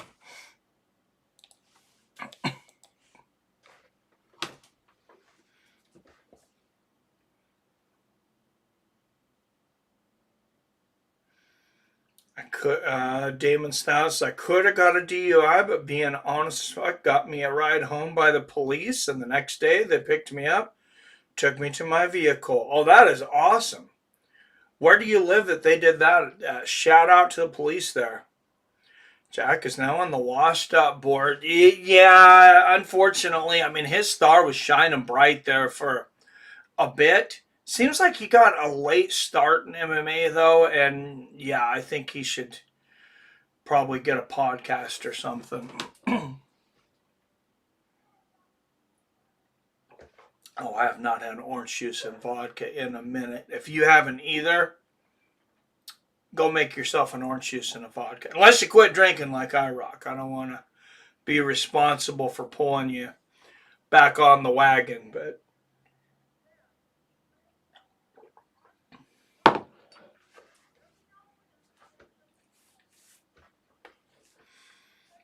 Survivor Series War Games. That sounds like one we might actually cover. I only watch like maybe a UFC event a year. The ones that I've watched, I've streamed on here. We've done a couple WrestleManias. That looks like it might be fun. Declaring the winner by knockout, Mickey Fergus. Big win, 246 of the first round. We're getting some exciting finishes tonight. The UFC is back, baby. I'm going to call it the UFC is back. It's like they were sleeping for 9 months, and we've woke up a sleeping giant. This time a first round knockout. It's going to feel pretty good. Alhamdulillah, assalamu alaikum, Qatar. 13 of 15 wins by finish, 7 knockouts, 6 submissions. Thank you, guys. Yes, brother. My every fight, зрелищный. This is зрелищный fight. I thought this guy was Asian. All my fights are exciting. They are. Only start. Inshallah, I am future champion. You know, This is his future champion. I don't know. I have to see a little more of him, but maybe. Cage close. I am Smash. Brock is fighting at War Games and the cage. Oh, okay, I want to watch that. That's when I watch wrestling. That's like pretty much the only time I watch wrestling is when Brock Lesnar is there. Because that guy, like, he actually fights. I think guys do not like to wrestle him. I imagine they probably get a couple extra bucks on their contract to get in there with Brock, because sometimes he forgets that it's not a real fight, and he'll punch motherfuckers for real. Also, he does these acrobatic things. He'll run and jump over the ropes, do a forward flip, and land on a guy through a table. It's amazing, and I'm not a WWE fan. Like I said, I don't really watch it except for Brock. When I do watch someone Brock, the second, second most things I'm sure I enjoy is the women. Very athletic, always the hottest women out there on there. I'm drinking a Red Bull, boys. Let's go. Yes, sir. Wait a minute, and it wouldn't be off the wagon. That's what I was thinking. I can't ever remember which is off the wagon and on the wagon. So if you're on the wagon, you're sober. If you're not drinking at all, I don't understand why there's a wagon involved. But There you go. Also still smoking. Nice. Brock is fighting CM Punk in the cage. He only punched Strowman because Strowman need him in the temple. My father, my older brother, and then of course my team and everybody. Well, still good for him. Thank you very much. Congratulations on a stunning knockout. Ladies and gentlemen, your winner, Mitchell Beck Orobai! If I didn't work so much, I could see getting into WWE when I was really high. And I thought I was going to have some, like, you know, childhood nostalgia. I'm like, I'm tripping one night on one of my nights off, and I'm tripping on an edible, and I'm like, you know what? I'm going to go to Peacock because they have all the classic WWE. I'm like, I'm going to turn on, like, one of those old WrestleManias and watch, like, some Ultimate Warrior and Hulk Hogan and all this. Oh, my God, guys. Once they get inside the ring, that shit was so cheesy. I don't even know how we watched it as kids. It was horrible. I mean, most of it's absolutely horrible. Those guys were really not that athletic, most of them. All right, December 13th, look at that. Brandon Royval, Manal Cop at the top.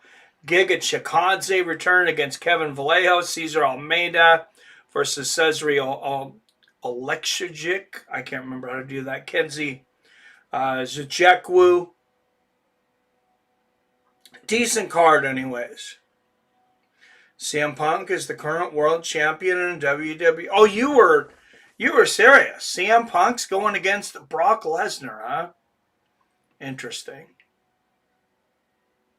Hey, two guys that both got into the UFC. CM Punk, of course, you know, he shot his shot. He wasn't going to get there. Brock Lesnar, an amazing career. Former heavyweight champion.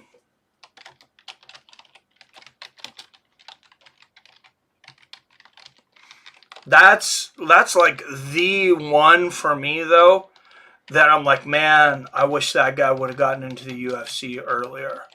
If he'd have gotten into the UFC when he was young and started training earlier, I mean, yeah, I know he was already the heavyweight champion, but, I mean, I can just imagine how freaking dominant he would have been.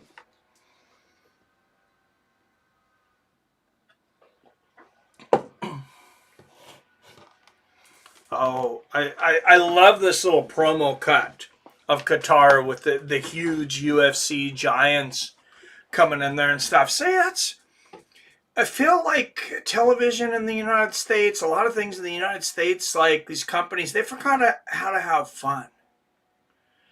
You know, and the bright, lively colors, everything's so freaking industrial now, like the industrial gray, even industrial red.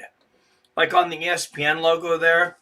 I've been watching, I know it's old as hell, but I had never really watched it in order, just random episodes. I'm watching Star Trek TOS, the original series. And my favorite thing about watching it, honestly, is the sets and all the vibrant colors. Like everything, all the colors and everything, they're so alive. And I feel like that's part of the geoengineering right now. Everybody's like, oh, everything kind of seems boring and kind of seems dead now compared to how it used to be. I think a big part of it is we're losing our bright colors.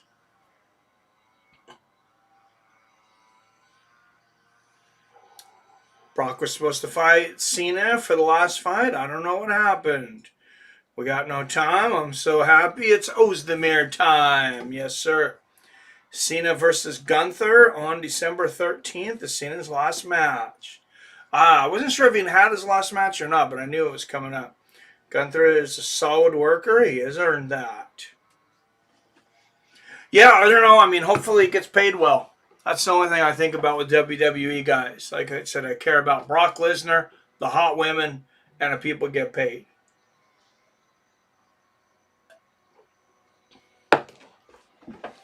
All right, guys, I brung my edible up. I'm going to combine it with this orange juice and vodka if we get to 25, and we're going to really have some damn fun.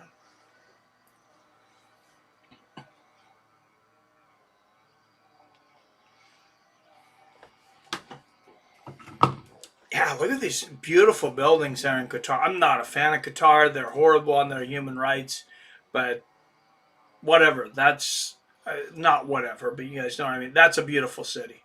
These buildings, man, what an incredible waterfront there. Third country in the Middle East to host a UFC event.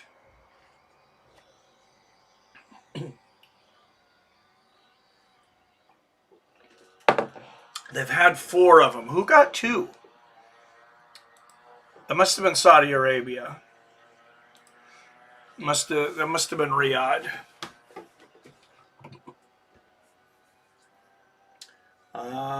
10 milligrams, which is as much as I will ever pretty much take, Billy, because like I said, I'm a lightweight. Chef Johnson streaming. Oh, you started. You streaming the boxing card tonight? No, I got to work tonight, man. I would love to. That looks like a great card. Didn't Qatar have a bunch of people die building for the World Cup? Yeah, and they have some weird things there. So, like a while back, they needed a lot of workers. And I think a lot of it was around the World Cup, but this is just something they've done, I think, in general. They invited all these people from other different countries, and they're like, hey, come to Qatar. You're going to get great pay. You're going to get all these benefits and different things. They get there, and they sign them to basically this 10-year slave contract where they have to stay there and they have to work for 10 years, and they only get paid like a real small amount of money. I mean, kind of like an initiation, but a 10-year initiation. And I guess many of the people die during those 10 years. I can't imagine a 10-year initiation. I feel like 10 years at a job is a hell of a long time.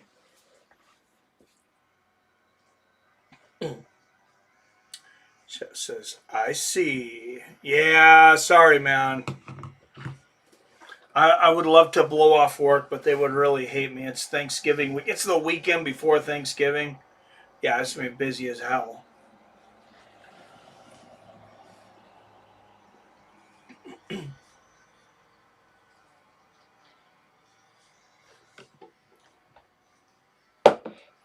And there is Alonzo Manifield. He looks in shape for this one. He generally does, but it was last fight or maybe the fight before.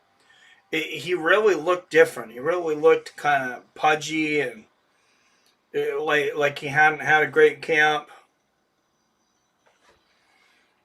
Tied for 4th most wins among active light heavyweights, one of 8 Von Flue choke submissions in UFC history. 4th fastest submission in modern UFC history. Been with us since season 2 of Dana White Contender Series. I feel like this guy never reached his potential, though. Guys, closed on Thanksgiving, Mike. My store. Paul, thank you. No, we close at, they close at 3 p.m., but Graveyard Crew will still work every night.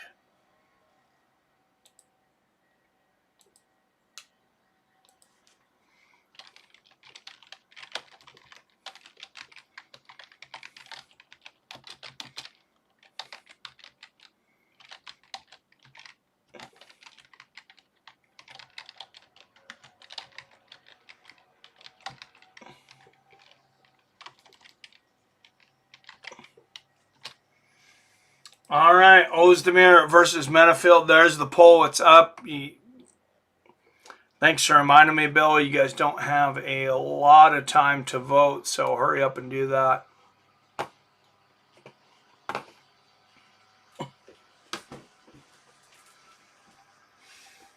Yeah, no, we should be closed on Thanksgiving, but like I said, the guys that, the people that work during the day,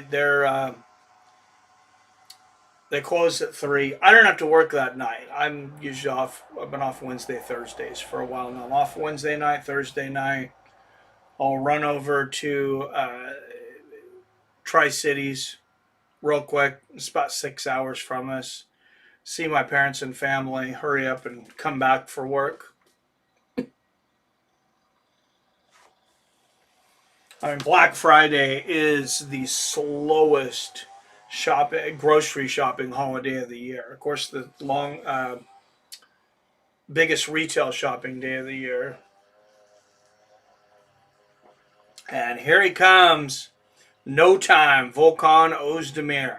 And no time like the present for Volkan to get a big win. He doesn't have a lot of time.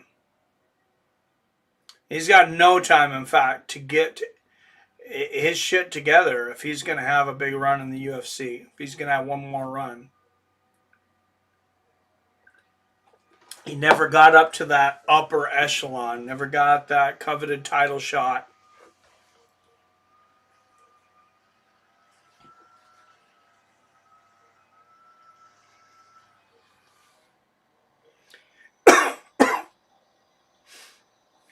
Excuse me. He's going against a Volkan Oezdemir, or excuse me, Volkan's going against an Alonzo Menafield that one of the most unpredictable fighters in the UFC. I feel like you never know what Menafield you're going to get.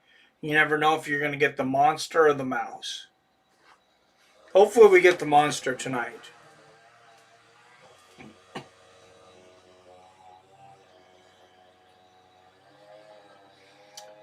Oezdemir, 10th most knockdowns in lightweight history. That's only 6. Wow, lightweight division really doesn't have an illustrious history. Oezdemir to win by knockout plus 140. Menafield to win by knockout plus 500. I feel like that's pretty crazy because if Menafield's going to win, I feel like it's going to be by knockout. I would encourage that bet. I don't encourage a lot of bets. I would encourage, not sure if he's going to get it, but you're going to get 5 to 1. I would encourage maybe putting down a couple bucks on Menafield at 5 to 1 for knockout. All right, Menafield 2 years older at 38. Oezdemir 2 inches taller at 6'2". And Menafield has a 1-inch reach advantage. Yeah, it's crazy. Menafield, you can get plus 195 on the money line, or you can get plus 500 by knockout.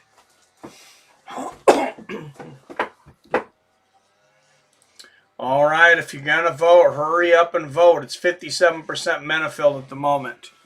Out of the blue corner, at plus 195, underdog.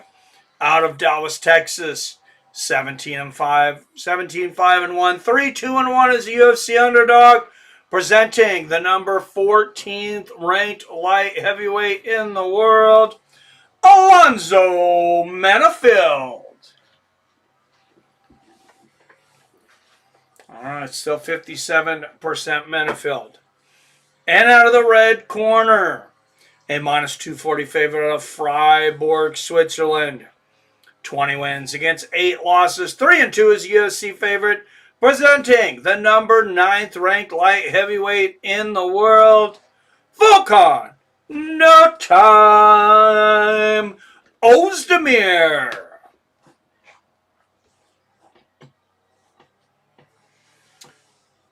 Oezdemir either finish this fast or gets cooked by round 2. Not a bad prediction. Going Oezdemir, says Phil. All right, we're going to end this at 57% for Oezdemir. Oezdemir, Menafield. Let's go.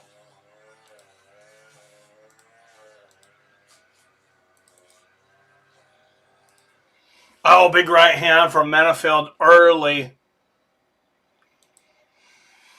Knocks Oezdemir off balance. Good body kick from Volkan.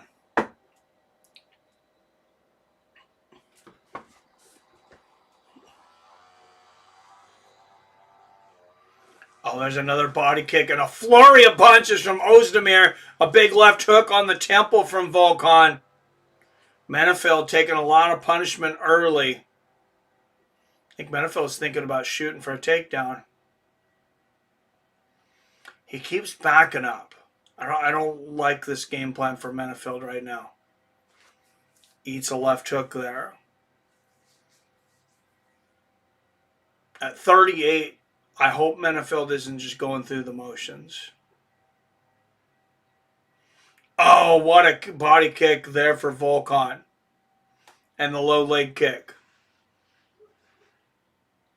Menifield swinging for the fences on that overhand right. You got to set him up. An uppercut and a big knee to the body. There's another right uppercut from Volkan. He is swinging wildly. Left uppercut, right hook. Oh, Menifield is out! And there is no time like the present for Volkan Oezdemir as he gets his career back on track. And maybe that should be it for Alonzo Menifield. I mean, he just got destroyed. It really is next level. And just set up beautifully, right? He was looking for those knees up the middle when Alonzo Menifield was kind of absolute destruction. I wonder if Wyatt bet on that one. Me and him were looking at that one. I was like, those odds actually look pretty good. Man, what a great standing knee. It's the left hook, the standing knee, right uppercut combo. And Volkan never stops swinging. Menifield can't get off the cage. And there he is out with that left hook. Referee jumping in quickly.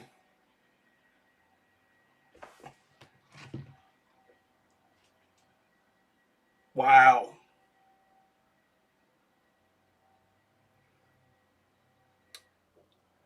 Let's go, as Robert. No time. We'll probably KO him. You called it, Jim. Well, hell, look at that. Boom. He's looking huge. Yeah, I mean, he destroyed Menifield. That's impressive. That is very impressive.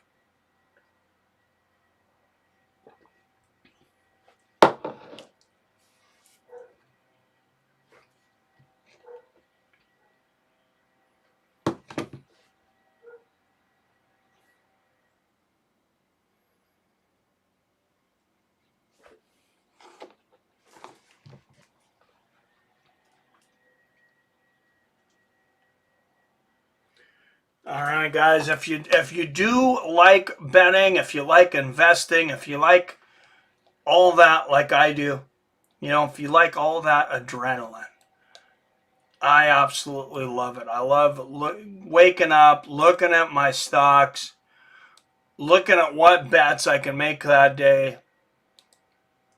Robinhood has moved to change sports trading. The odds are better than on DraftKings. The action moves fast. Live betting is available.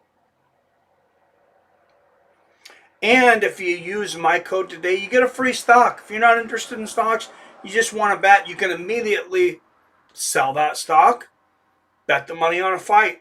Takes a few seconds.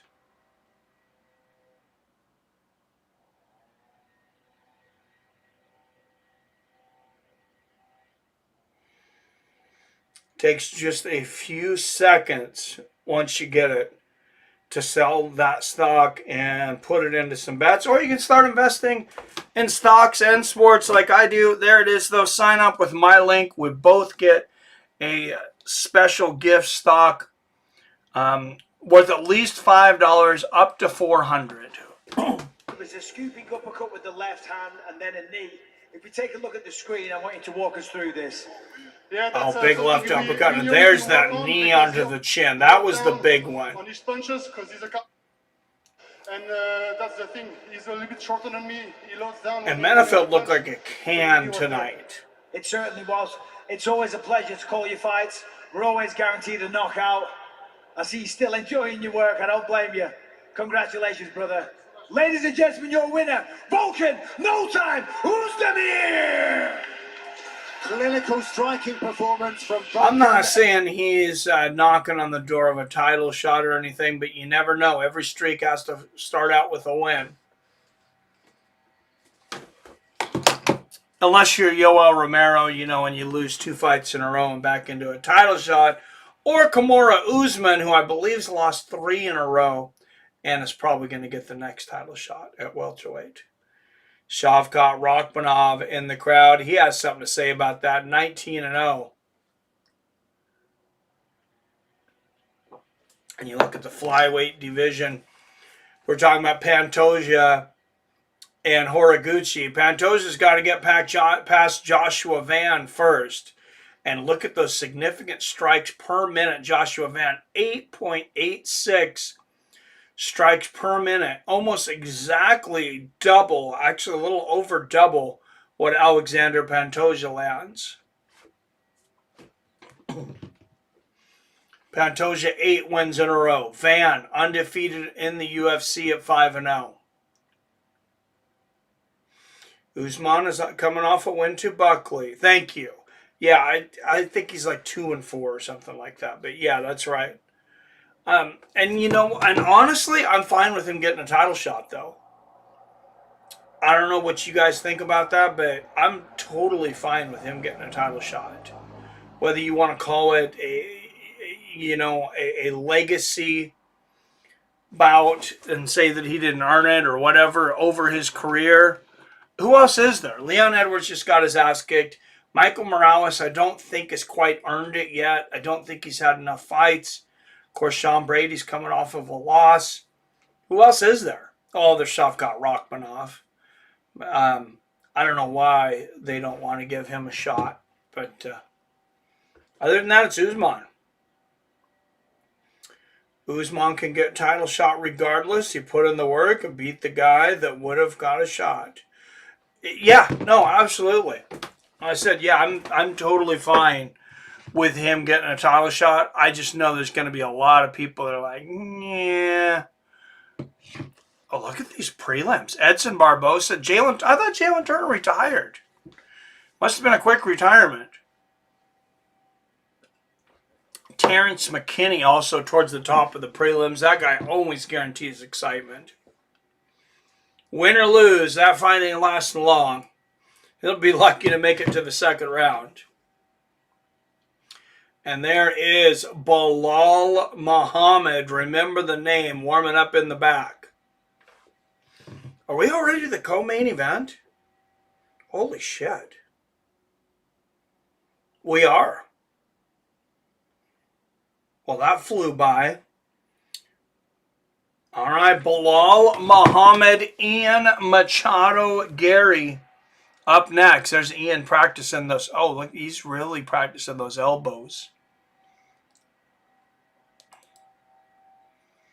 All right, that's another loss, guys. You got to think about this next poll.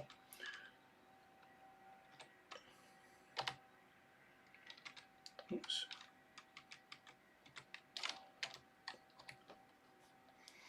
We've had a couple of rough weeks, couple of weeks under 500. Jason. Mikey, after all these fantastic fights we've had today, and at least my second or third successful title defense for me earlier, I'm sitting here eating some summer sausage and some extra sharp cheddar block cheese with some saltine crackers. And I got something to say about the next stanza. Sure. As a one-eyed man, I want Belal Muhammad to win. As a white man, I want Belal Muhammad to win. As a Christian, I want Belal Muhammad to win. As a father of two beautiful Jewish little girls, I want Belal Muhammad to win. As a fan of Don Rickles, perhaps the greatest Jew to ever walk on water on this earth, I want Belal Muhammad to win. That is to say that we here at the white delegation of the race draft do not claim Ian Machado Garry amongst our ranks. Having said that, who do you got? I got Ian Garry. I'm assuming you have Belal. I don't even know who you are anymore, bro.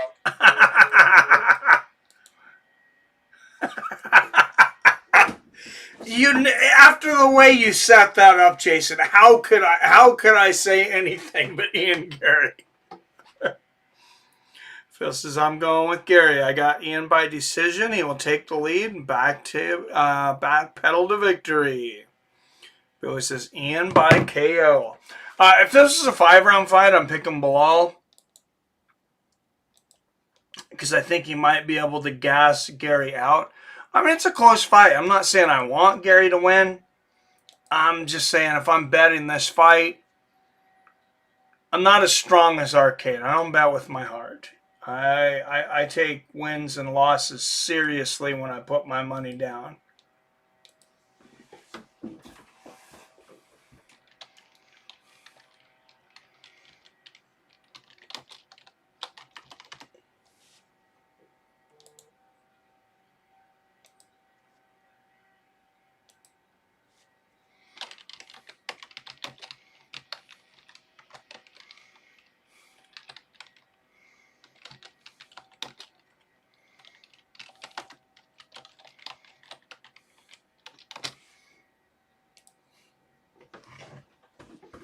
And there are some replays of the vicious knockouts of Ian Garry. And he does get some vicious knockouts.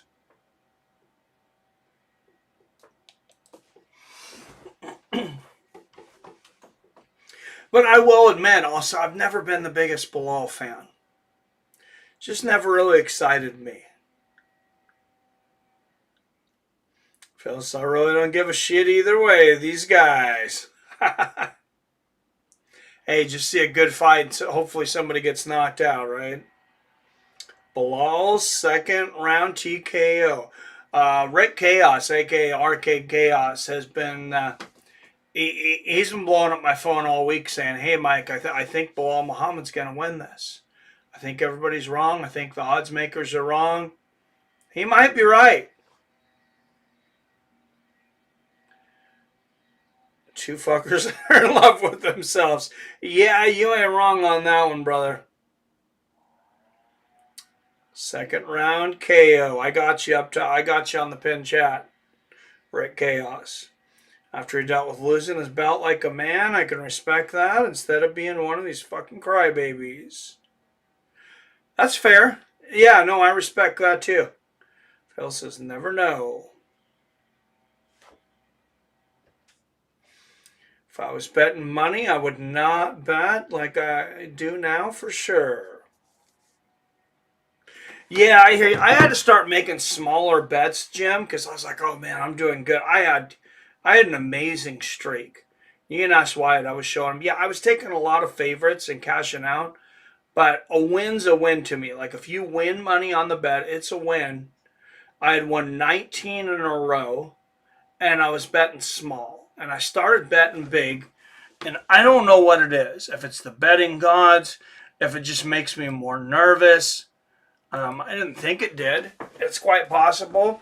But I started betting more, and my accuracy went in the gutter. So there might be something to those betting gods. Like, hey, don't get too greedy.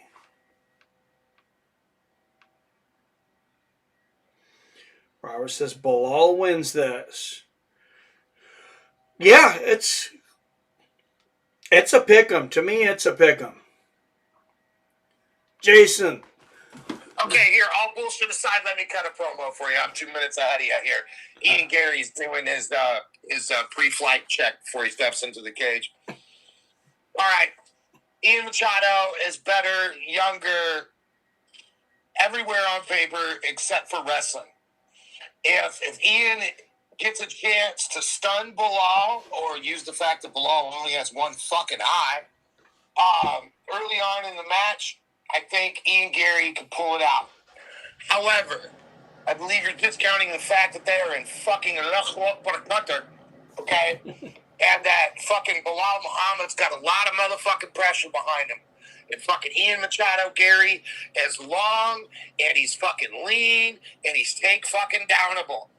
I think Ian Machado Garry is thinking this is a gimme fight. I think that fucking Belal Muhammad, if anything, is a fucking Palestinian, and those motherfuckers are the Irish of the Middle fucking East. They've been saying fuck you for fucking 3,000 fucking years. I think Belal Muhammad's going to show up to a fight. Ian Gary's going to show up thinking this is going to be his coronation. And I think fucking Belal Muhammad might pull something out of his ass. If it goes past 2.5 fucking rounds, I give it 100% to Belal Muhammad. There's my 2 fucking cents for my 1 fucking A. I love you guys. All right, Jason Kagan, if you guys missed that, we got some new terminology he just added to the Fights with Friends dictionary. Fucking take fucking downable. Ian Machado Garry is take fucking downable. I love it.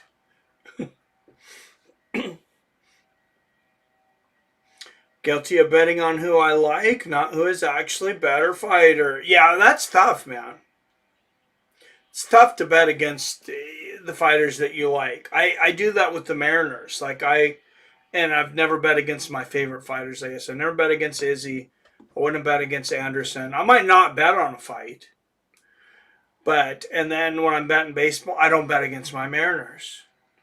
I don't bet them every game. But I'm at least watching to see if there's an opportunity for a good live bet. I think you're going to see another type of stand-up from Muhammad.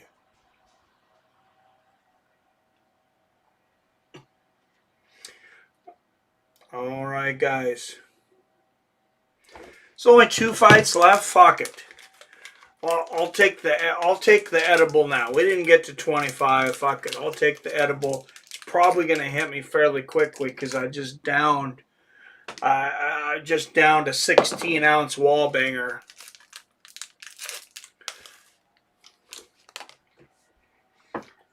Stick around after the fights. We'll have some call-ins. We're going to preview some future cards. Just haven't seen you beautiful motherfuckers enough this year. So I'd like for you to hang around after the event, chat. I'd like to talk to you guys some more.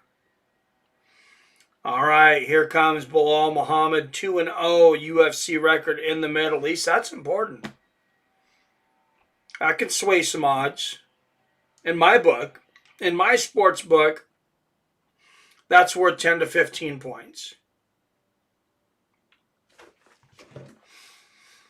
Meaning, if Belal Muhammad is, say for example, plus 165, I don't know what he is. His record here in the Middle East brings him down to a plus 150. Sorry to be tardy to the party. What's up, New Bread and Polly? What's going on, my man? We're just talking to have some call-ins after the fight. I know you like to call in sometimes, so after the main event. Belal can adapt some of Topuria's inside counter-striking. He should be good. Agreed. Oh man, I don't drink hard alcohol often anymore. That orange juice and vodka really hit me. Woo! Now we're going to combine it with an edible. We're going to go in to work my ass off at midnight tonight and we'll just sweat it out all over the aisles. Said he's been working with the 17-year-old kid who is a phenomenal striker, so he's confident on his feet against Gary. I don't know how much I would put into that. Hey.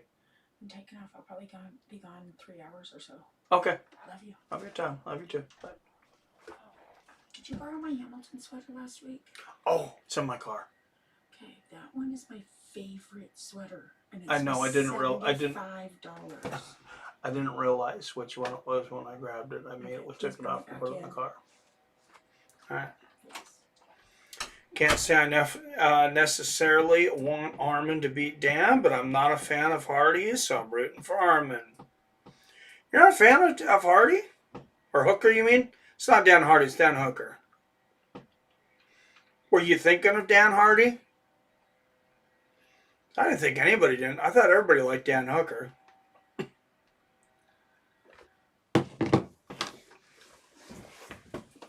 I feel like he's a little overrated sometimes, but yeah, I thought for the most part everybody liked him. Hardy, yeah, he's got some enemies out there. I meant Hooker. All right. Good to know. All right, there is Ian Machado Garry. Been a much better fighter since he got off his social media and stopped talking to people outside of his little tight niche community. Belal Muhammad, 9 years older at 37. Ian Machado Garry, 4 inches taller at 6'3". Machado with a 2.5-inch reach advantage at 74.5. So I disagree with these odds a lot. They have Ian Machado Garry at almost a 3-1 favorite, minus 290 favorite. That's what that means. That you got to put down $290 to win $100 on Ian Garry. Those odds are out of the stratosphere. I don't even comprehend that, because Belal Muhammad, I mean, he can definitely win this fight. I love watching Hooker fight because he's always in a brawl. Out of the blue corner, a minus 290 favorite from Dublin, Ireland. 16 wins against just 1 loss. They call him the Cock. Ian Machado Garry. We're never forgetting about that, Ian. When somebody writes a book about you being a cuck, it's written in stone. When your own wife writes a book about you being a cuck, it's written in stone. Out of the red corner, a plus 235 underdog out of Chicago, Illinois. 24-4. Look at this, boys. I've never heard of this before. This has got to be the best record in the UFC as an underdog. 10-0 as an underdog. Below, remember the name Muhammad.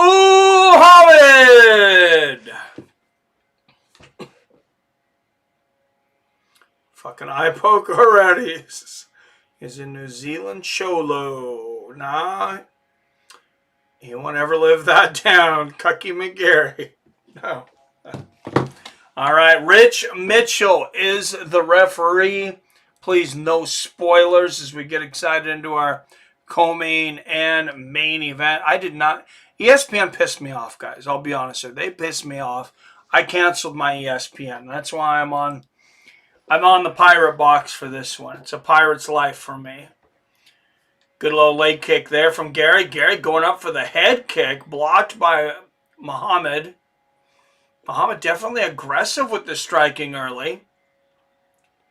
Good head movement from Garry. Oh, I got to pull our poll down. Where is it at? 73% for Garry. Oh, good right hook for Machado. There's a right hook for Muhammad. And Muhammad saying he got poked in the eye. Oh, he's cut on the other eye, too.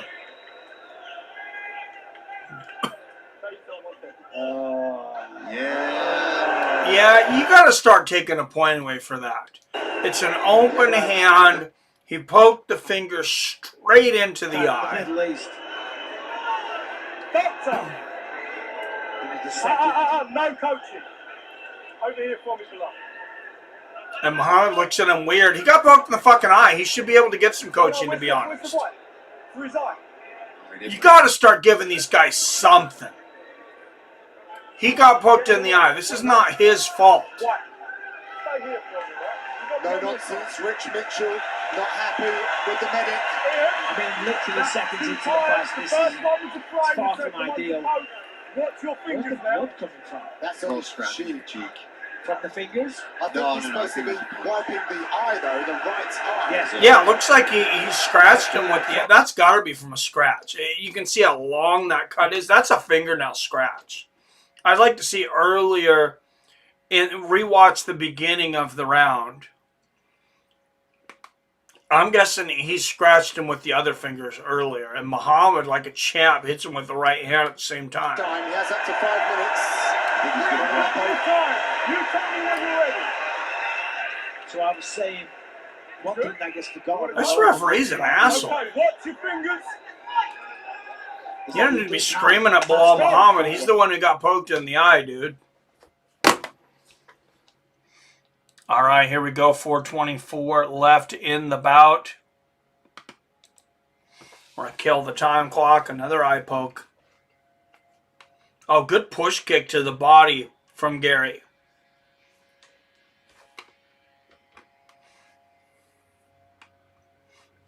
There's a low leg kick from Muhammad. Oh, that was a dirty push kick to the knee from Garry, but 100% legal. That could dislocate a knee. That was hard. Left hand there from Muhammad lands. Oh, great right hook from Belal. Garry smiles at him.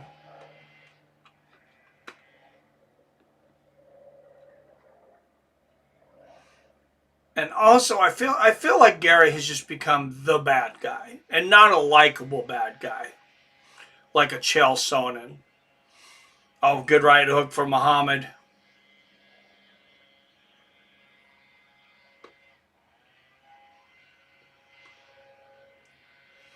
Oh, right hand right on the temple from Belal.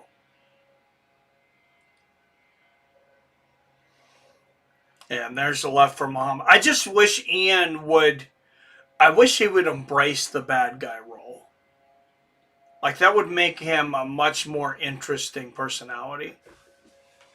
Good left hand on the chin there from Muhammad. Oh, and a right hook as he gets up. Belal Muhammad. Very technical striking tonight. There's that push kick to the knee again from Garry, and a right hook upstairs. Left hook from Garry. Right on that eye of Belal. Same one he got poked in. Oh, there's an exchange of jabs.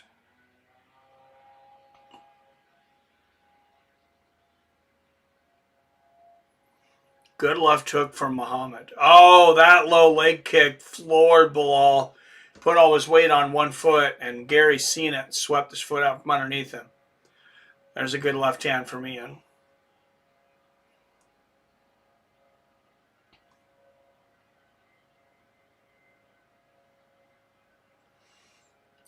Oh, good head movement from Garry. Duck out of the way of that overhand right, and a push kick to the knee, right hook combo there for Garry.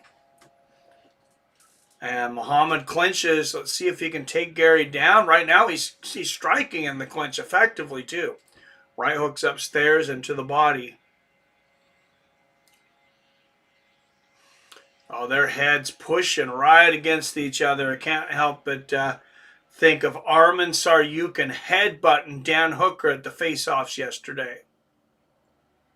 That is next. Oh, what a great left hook from Belal. Push kick to the knee from Garry. A left and an overhand right gets through for Muhammad. Great round here for Belal Muhammad. Low leg kick for Garry. Oh, there's a left hook right on the chin from Garry. And Belal not backing down for 1 second. Here's a good right hook from Muhammad. And I think you're not the only one, Rick Chaos, that kind of set aside their disdain for Muhammad after he lost the belt and was so professional about it. Like, there's really no reason not to like this guy now. Good left hand there from Muhammad. He's got the single leg. He's spinning Garry around. Garry gets free. I mean, Garry's takedown defense has improved a lot.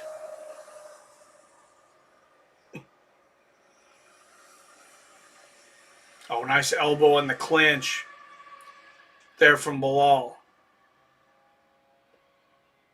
Oh, a couple of good left hooks upstairs from Belal. And he peppers Machado with a right hand as Garry misses the spin kick. Garry having a hard time hitting Belal in that round. 10-9 Belal Muhammad. Somebody fucking jinxed him earlier and said an eye poke. Oh, that was Jason. I think he's 2 minutes ahead. I think he'd already seen it. What a fucking cheater, says Rick. Yep. I don't fight Ender spoilers ever. Sorry, Caps. No, you never have. I mean, what are they going to do besides start? Give them points for people who don't have fist made? It's a problem for sure. Let's go, Muhammad.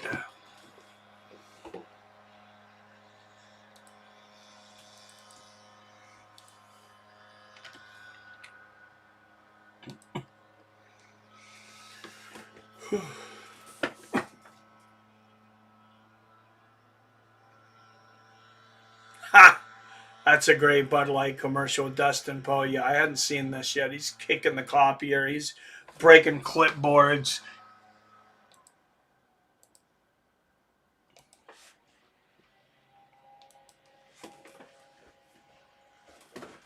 Hopefully the UFC didn't get all the money for his commercial appearance.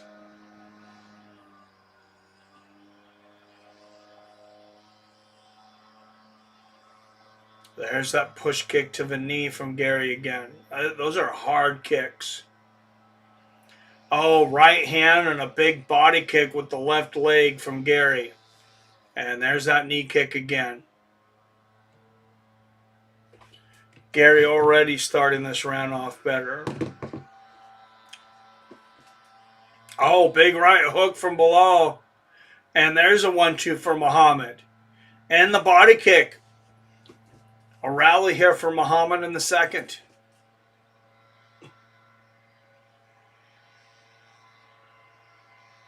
Good jab there from Garry.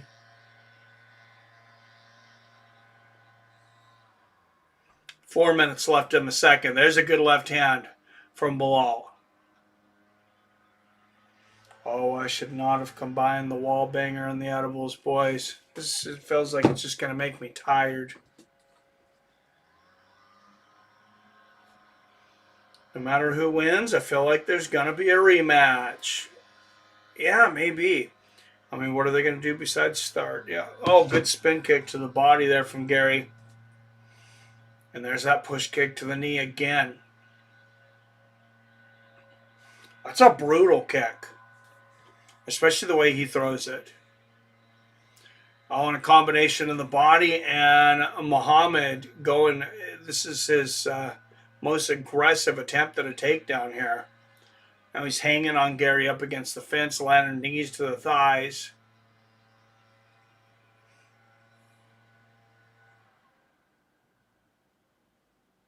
Three minutes left in the second. Center of the cage, right hook for Muhammad. Left hand Garry. Oh, Garry barely missed that overhand left. And there's that knee stomp again. That is just brutal.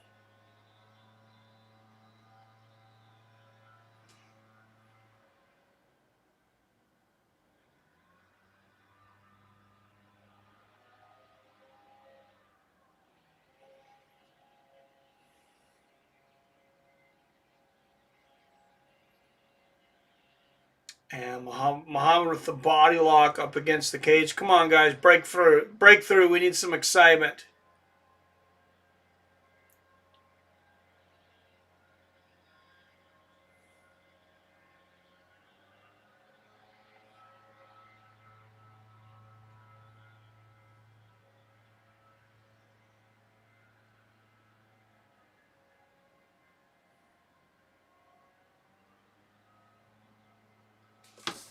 Oh, great left hook there from Muhammad.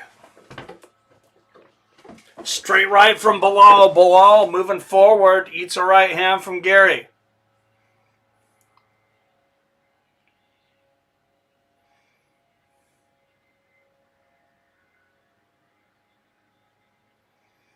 Oh, the wall banger and edible are definitely starting to hit me, boys. It's the Qatar wine mixer. Anybody tried Dustin's hot sauce? No, I haven't. I've heard it's good, though. Ref just tackled Belal and thumb poked Belal. Dana has jumped the fence. There's gunfire. Jesus, another freaking... You better take a point away. There's been a lot of conversations given what happened. Yeah, there's been a warning for him to watch the fingers extended. We had Herb Dean on the podcast. He said that if this continues, there's going to be point deductions. Dude, it's another double freaking eye poke. Take the fucking point away. Take the point, but what I'm saying is This is going to piss me off if he doesn't take a point away. ramifications and consequences. You want to what? Because there Who you needs wanna to what? be a deterrent. Doctor, come here. With the wife. I'd like to see that one again. Yeah, I don't know because if the fingers the went in fingers there. weren't extended. I'm not saying that Belal didn't get Take some your glove time. in the eye for sure, but Yeah, this one wasn't. in all credit to Ian Machado Garry, he had his hands curled, so Ian's You got just stood plenty in of front of time. the shed. It was his Yeah, let's see. knuckles. he still has neck with the right It's hand. really hard to see up. No, you should not have the fingers even like scratching his eyelids. Your fingers do not belong on another fighter's eyes. Let's go. Close the door out. Close your freaking Ian, be gloves. careful with your fingers. Close. They're seriously not going to take a point away here? Still? This is ridiculous. One more time. One Oh, more this is time, ridiculous. you're losing the point. I don't care if it's unintentional. Good body kick from Gary. There's a left, straight left. Good right hook from Muhammad. Screw this one more time. You got to take a point away now. Oh, what an exchange. Both guys landing big right hands. 45 seconds left in the second. Now I'm definitely rooting for Muhammad. There's a good left hand from Gary. Belal shoots for a takedown. Gary's takedown defense has still been on point. I don't know that he's given up one takedown. Good knee to the body from Belal. Are there any better commercials than Christmas commercials? No, sir. I'm looking forward to Christmas this year, yeah.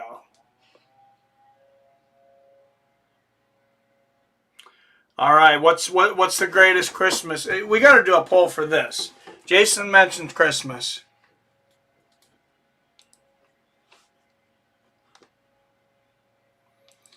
We can do it in between rounds, but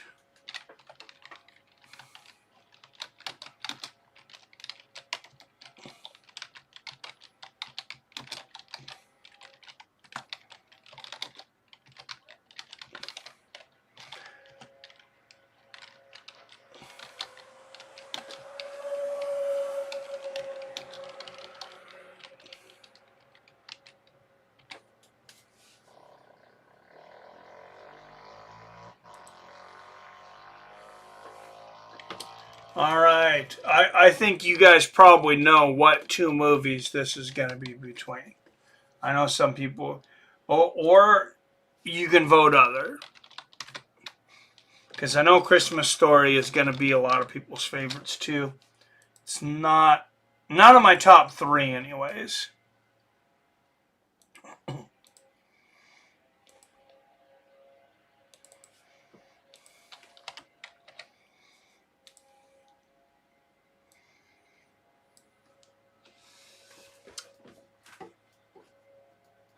All right, here we go. Third and decisive round. This could be a round apiece. Good left hand there from Gary. I mean, I have it a round apiece. 19-19.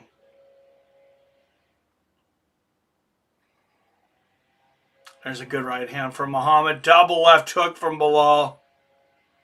Oh, big overhand right from Muhammad. And there's the push kick to the knee from Gary and a jab. And you can get Belal Muhammad plus 245 right now. I would take it. Oh, a couple of big knee stomps there from Machado. You think that these judges couldn't turn heel for just one fight and give this fight to Belal Muhammad if it's close? You're crazy. Good right hook there from Gary. Good 1-2 from Belal. I'm not saying Belal Muhammad's losing this fight. It's very close. Oh, what a push kick to the face from Gary and the low leg kick. And there's the left hand from Muhammad. And Muhammad pushes Garry up against the fence.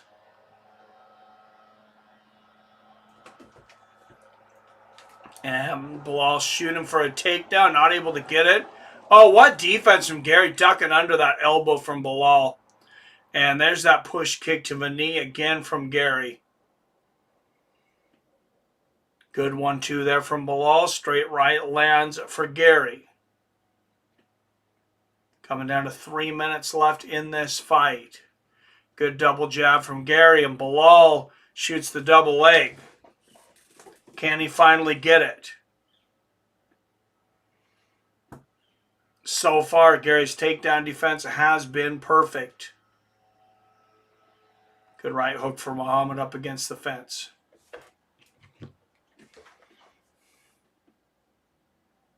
Can I change my vote? Die Hard. I grew up watching A Christmas Story, though. I love that movie. Oh, good push kick there from Muhammad. I don't know if it'll let you change your vote or not. I don't know how to if you can. Good push kick to the knee again from Garry. Oh, Muhammad checked that one and ducked the next one. And here's a double underhook from Belal. Screw the takedown. You have a double underhook. Land some knees here. Land some strikes.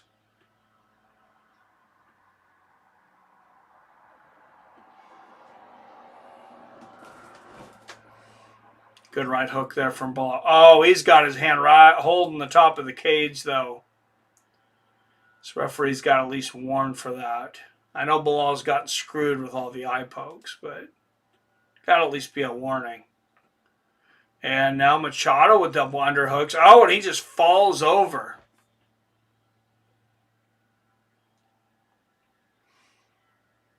And they exchange left hands.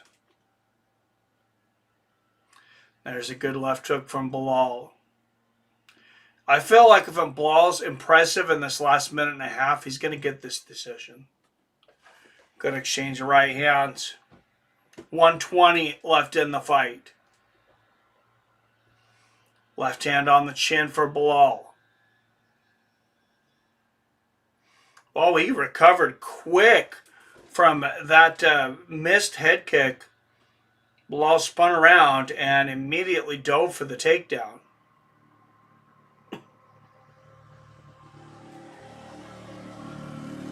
You see the takedowns defended. 3 last round, 3 this round for Garry. Oh, there's a good right hook and a double left for Belal Muhammad. He's winning this fight on my card. He's winning this round. He's winning this fight. Good left hook and a straight right from Muhammad. 35 seconds.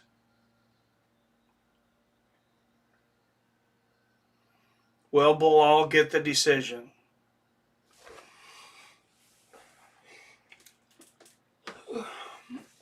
Oh, good right hook in the clinch there from Belal. Whether he gets the decision or not, I feel like this fight kind of knocks Garry down a notch.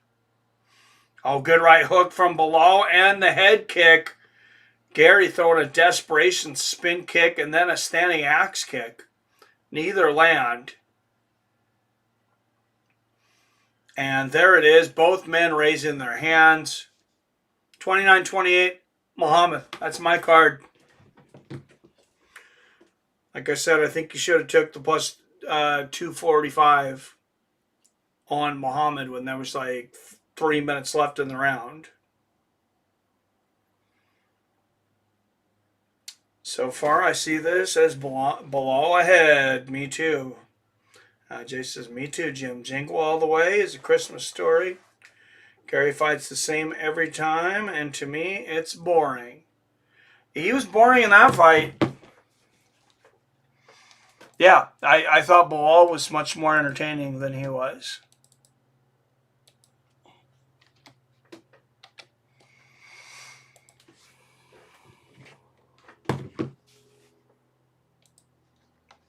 All right, where's our poll at? 0% for the Grinch? Even Jim Carrey's Grinch?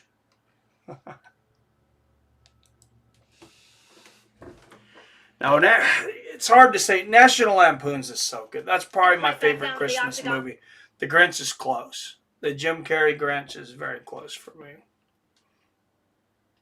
So both men have been on the side of the octagon. It is a close fight indeed. Who has it? We send it inside to Bruce. Ladies and gentlemen, after 3 rounds, we go to the judges' scorecards for decision. I like this Gary's bragging, number 1. 30-27, 30-27, and 29-28 for the winner. Belal, by unanimous right? decision, the future. What fight was I watching? 30-27 on 2 cards? I'm here with Ian Machado Garry. I mean, it could be 29-28. Ian, congrats. That was a tremendous fight.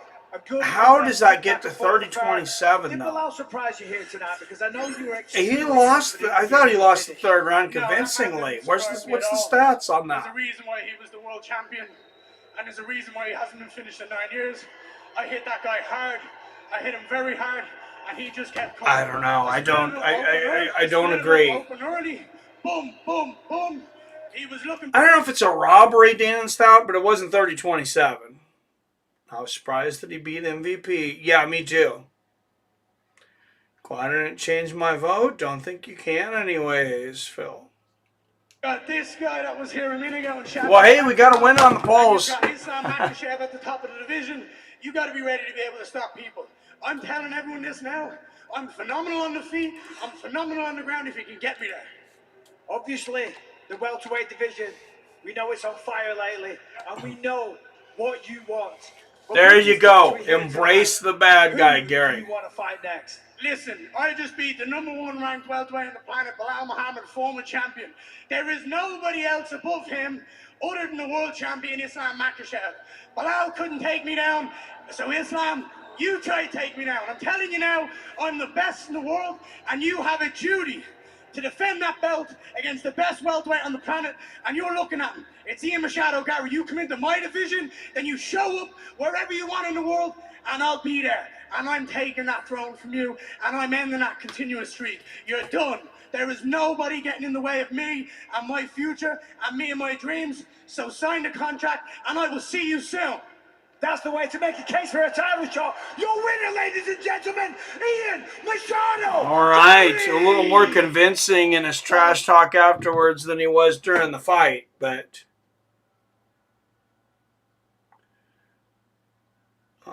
sorry for the vulgar talk, guys. Oh, don't be sorry. I didn't even see you say anything vulgar.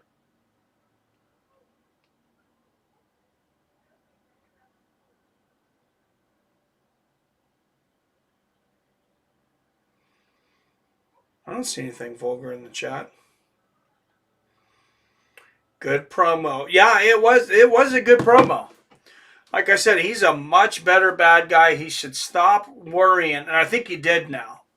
That was his problem, is he was worried about people liking him. He's not a likable guy.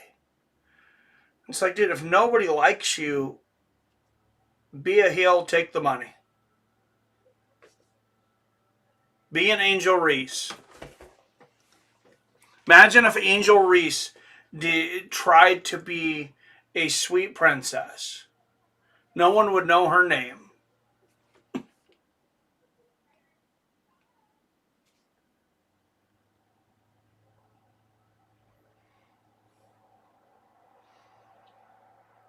But instead, she's overshadowing and out-endorsing the best player in the WNBA, Caitlin Clark. Because she knows how to play the game. And Ian Gary's learning. Die Hard for Best Christmas Movie. Let's go, Dan Hooker.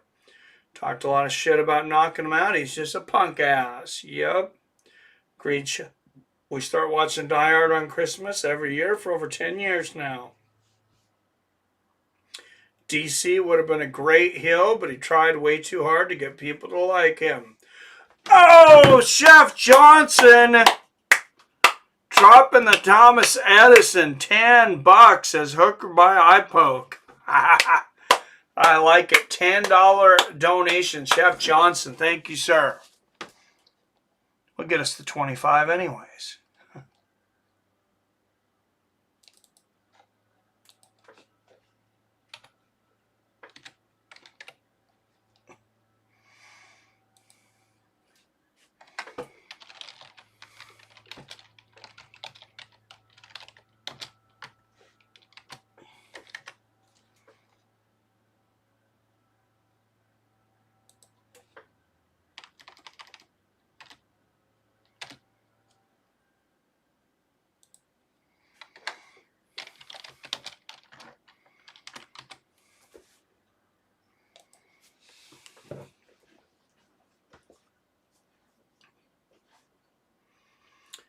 Chef dropping the big bucks.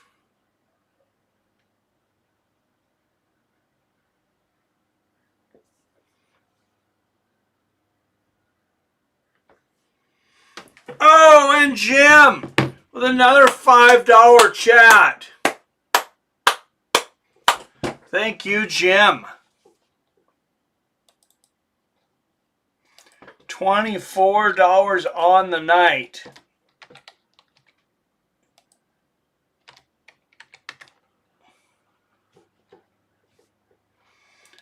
$10 from Chef Johnson, 10 from Jim. 2 from IROC, 2 from Phil D. Roll.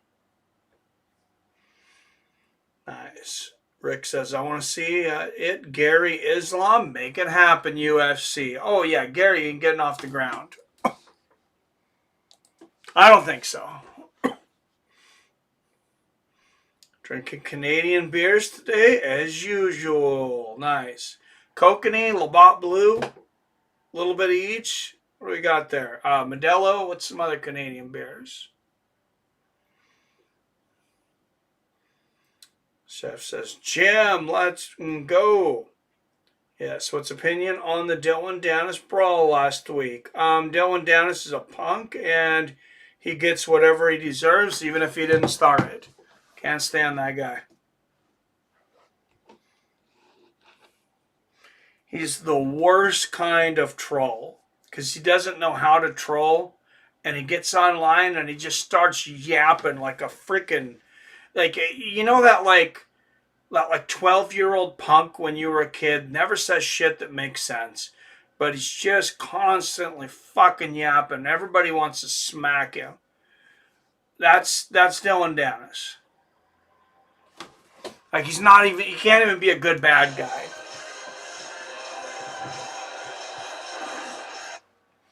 And from Auckland, New Zealand, here he comes, the hangman, Dan Hooker.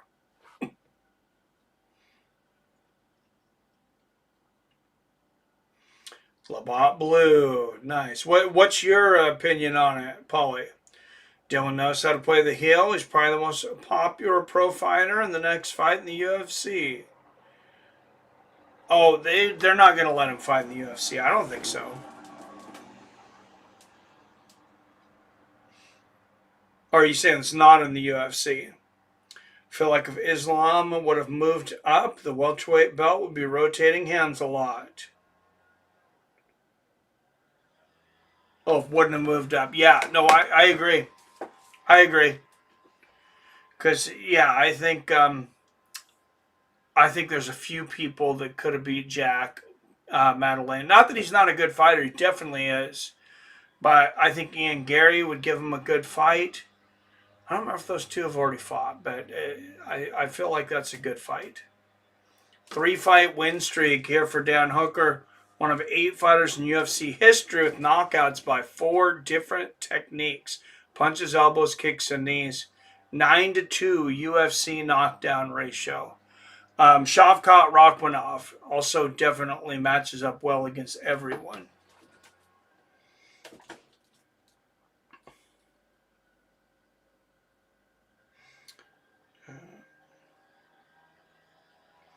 Feel like talk as much smack as Dennis does, that's what happens. Yeah, I agree.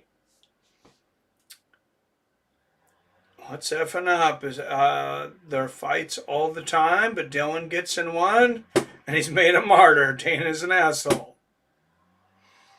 Dana is an asshole. I will admit that. I'm a sucker for guys that can cut good promos. Now, I hear you, Paula. Yeah. So, besides the punk thing, here is my biggest problem with Dylan Dennis. Is this guy was signed to Bellator, never fights. I think he had, 1 or 2 fights. Drops out of, 4 or 5 fights with Bellator until they stop booking him. Several fights with PFL.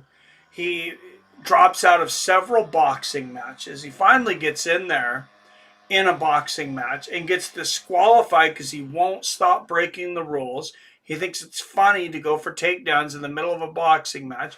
It's funny once. It's not funny to continue.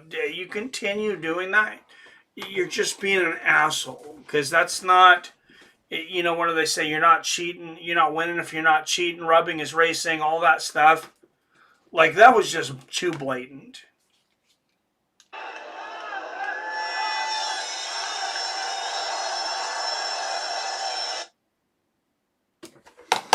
Oh, I didn't put a poll up for this one. I'm sorry, guys. I better hurry the hell up. All right, National Lampoon's wins the best Christmas poll. Maybe we'll have to do one later with more movies. I'll ask you guys what movies to put in there.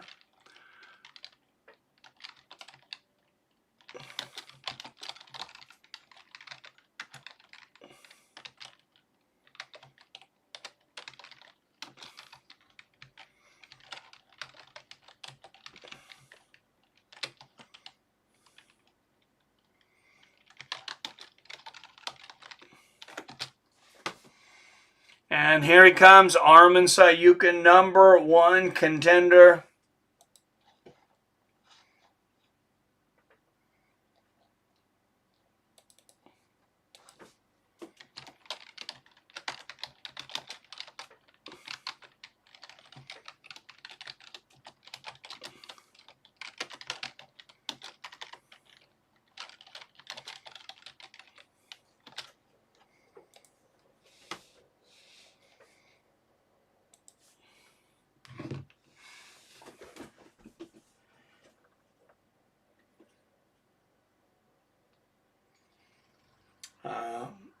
Is it true? I saw 3. Oh, it is true. I saw 3 brawls at UFC 136 in Houston. Oh, yeah, and I seen at least 3 when I was in Seattle and probably like 10 in Boise, Idaho. That was definitely the worst. Actually, I think I only seen like 1 fight in Portland and it wasn't that big of a deal. No, I'm King Troll. Oh, he's a troll. Says Chef Johnson. Hooker by KO, says Billy. I always watch Goodfellas on Thanksgiving and The Godfather. I can't remember. Is there something pertaining to Thanksgiving in those? I haven't watched Goodfellas in forever. I've watched Godfather once because it's so damn long. But I have watched the trilogy. I watched all 3 of them.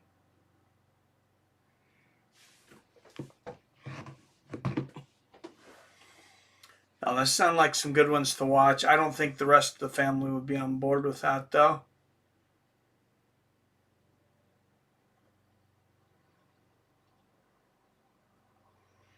They already get tired of me watching, like I'm watching UFC and gangster movies and action movies and stuff. And my kids are like, Dad, can you fucking tone it down a little bit? Like, does everything have to have violence in it? I'm like, all right, I guess not.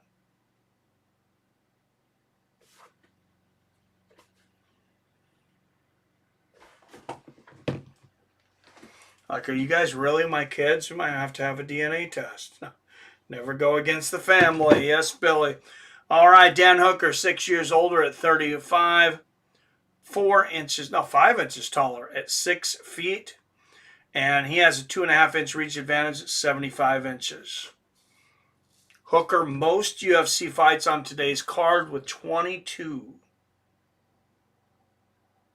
Hookers always get a lot of work.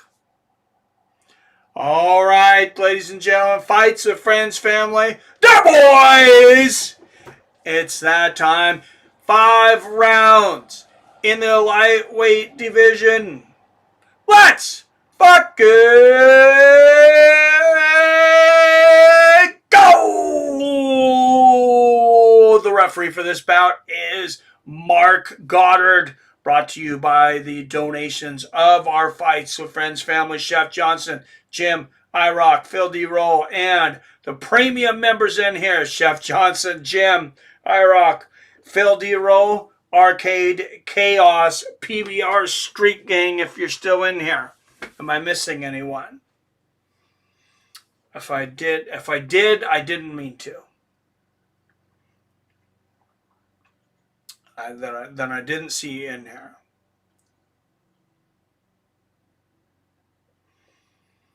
All right, finally it is here, boys. Arman Tsarukyan, Dan Hooker, out of the blue corner. He is a plus 550 underdog out of Auckland, New Zealand. 24 wins against 12 losses. 6-3 as a UFC underdog. Presenting the number 6 ranked lightweight in the world, Dan the Hangman Hooker.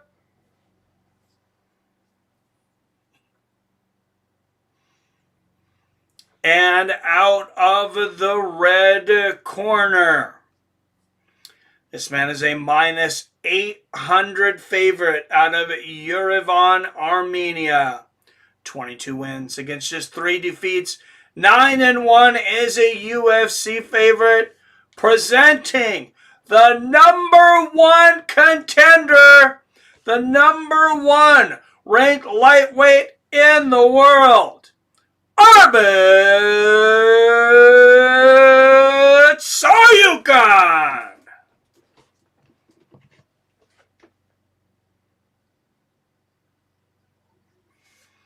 I'm going with the Hangman, but it's a tough one. Arm first round submission. Let's go, Danny. What's up, Robert Easley? Good to see you, my man.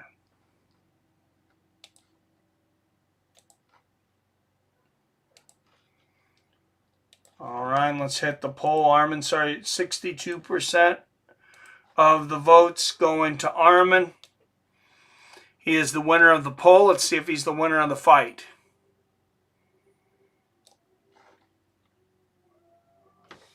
Let me go yell at my dogs real quick. They are howling like crazy. Shut up!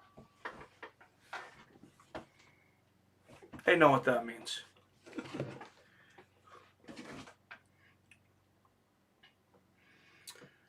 Robert Easley says, sup, Chef, Sir Chef. Arman dominates this fight. I think he probably will. I'd like to see Dan win it, though. Good inside leg kick from Arman. Good push kick to the body for Hooker. Low leg kick for Arman.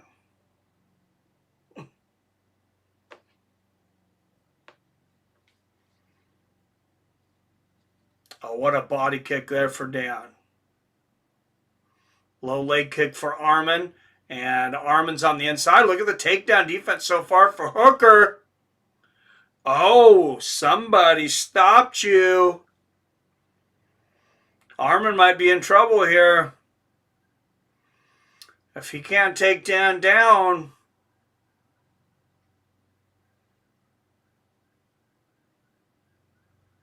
He's really been working on that takedown defense. Now push him away, Dan.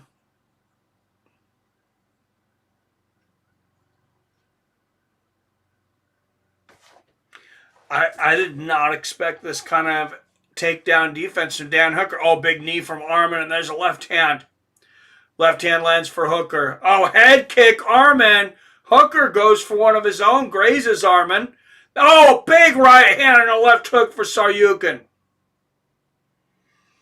There's the push kick to the body from Hooker. Oh, what a left hook and a right hand. Dan Hooker looking very hittable right now, but unfucking takedownable. Low leg kick from Arman. Oh, what a combination for Tsarukyan. Left hook, right hand. He's starting to beat Dan up now. Oh, beautiful right uppercut from Arman. And Dan trying to land some knees and things in the clinch, but we're beginning to... Oh, look at this. Dan Hooker trying to wrap him up and get hooks in. Oh, he gave up the takedown to go for the guillotine, though. And it did not work out for him. Never give up a takedown to go for a guillotine. Number 1 rule for submission artists. Number 1 rule when you're going against a wrestler or anybody that can hold you down. Never give up a takedown to go for a guillotine. If you're going down anyways, yeah, go ahead and try to sink it in. But especially in today's MMA, guillotine submissions are so rare. Good elbow from the top from Arman. Hooker is just my kind of fun. Always going for a fight. And to keep it exciting. Yes, sir. What's up, Adam from Allen? Checking in. Did I miss anything? Just kidding. I've been working. Oh, it's been a good card, man. Thanks for popping in. Hope your work day is going well. If there's anyone that will retire with CTE, it's Hooker. You're not joking, man. Arman's going to fake the takedown. He's going to give him a 3-piece and a bag of chips. Just ask Dustin. Him and Gaethje are up there for it.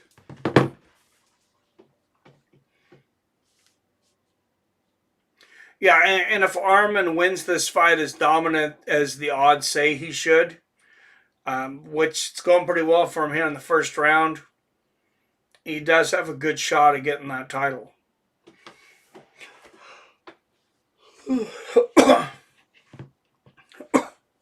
Sorry, guys. Twisting up some Acapulco Gold. The greatest at Gillies. Never won with a Gilly.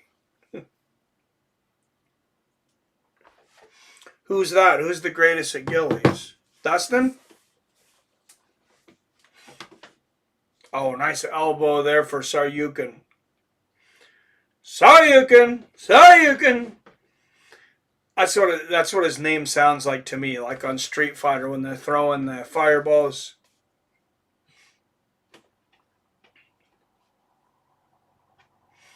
Oh, good hammer fist here from Arman. And Hooker's just not getting up.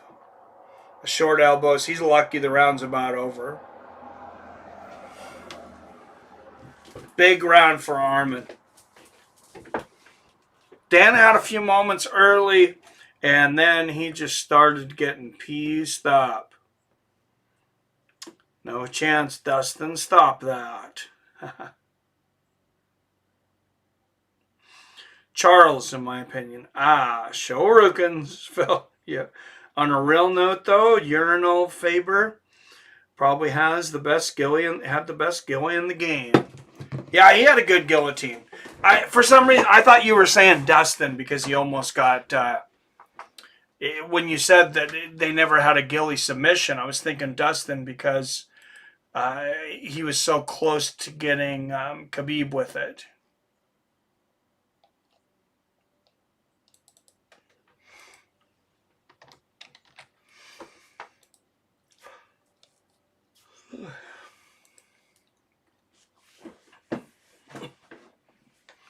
The best guillotine to never work, Dustin Poirier. And the fight against Khabib. Dan's got one eye looking pretty damn close to shut. Good push kick to the body from Hooker. And there's an inside leg kick for Dan. Arman seems to kind of give away the first minute and a half of the round. He's going to let you chase him a little bit. He's going to kind of decide what your game plan is for that round. He's downloading that information right now, and then he's going to use it against you. Good leg kick there from Dan. Barely misses the head kick, and Arman immediately going for the takedown. Hooker going for the guillotine, and Arman spins out. And now Arman's on top, and Dan is fucked. Passes Beneil Dariush for fourth most takedowns landed among active lightweights with 32. Good short elbow there from Tsarukyan.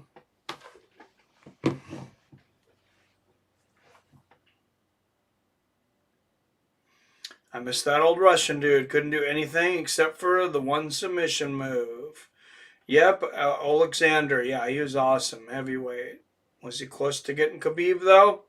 I don't know that he was as close as everybody thought he was.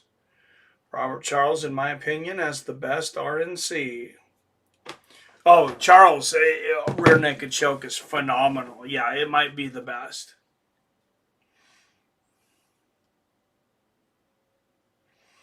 Tsarukyan, you're on top. Remember not to be boring. Good elbow from the top there from Tsarukyan. Oh, and holding his hand over the mouth of Hooker and letting the elbow. And there's another one. I think that's one of, if not the most savage move in MMA.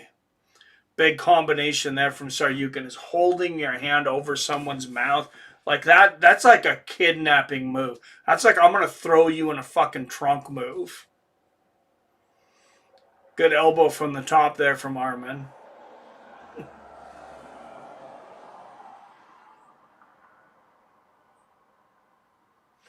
And there's the left hand from Tsarukyan. Oh, very used to have a mean gilly. Yeah. Just a mean submission artist. Also a great striker. Oh, big elbows from Tsarukyan. Dan's in a lot of trouble here. It's more than 2 minutes. He's going to be underneath Arman Tsarukyan there if he finishes the round. I just don't see Dan getting up.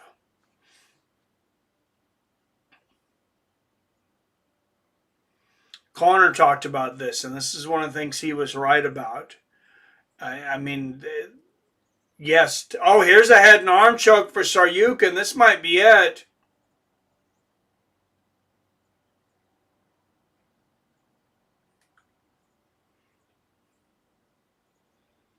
Yeah, Dan doing his best to keep conscious, but he doesn't know how to get out. And there's the tap. He tapped right before he went out. And Arman Tsarukyan gets the submission in the second round with 1 minute and 22 seconds left. Arman versus Topuria, January 24th. Book it, says Billy.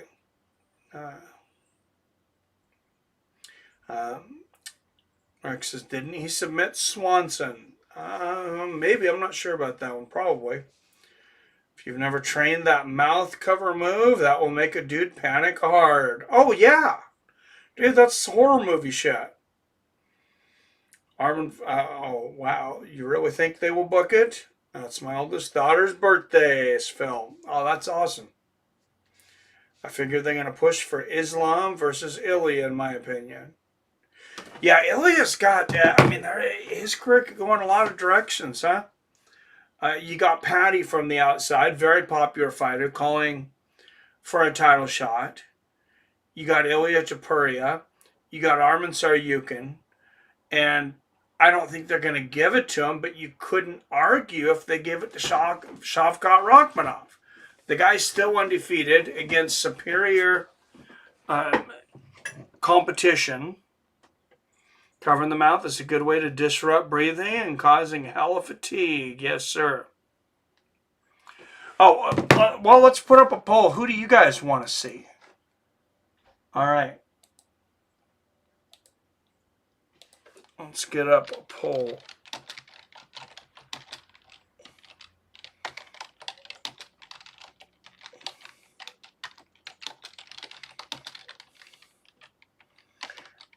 Oh, yeah, Gaethje's in there. Actually, Gaethje is ahead of Shavkat. Yeah, Gaethje is in there. Gaethje will be in the poll. And basically, I think he wants one more fight.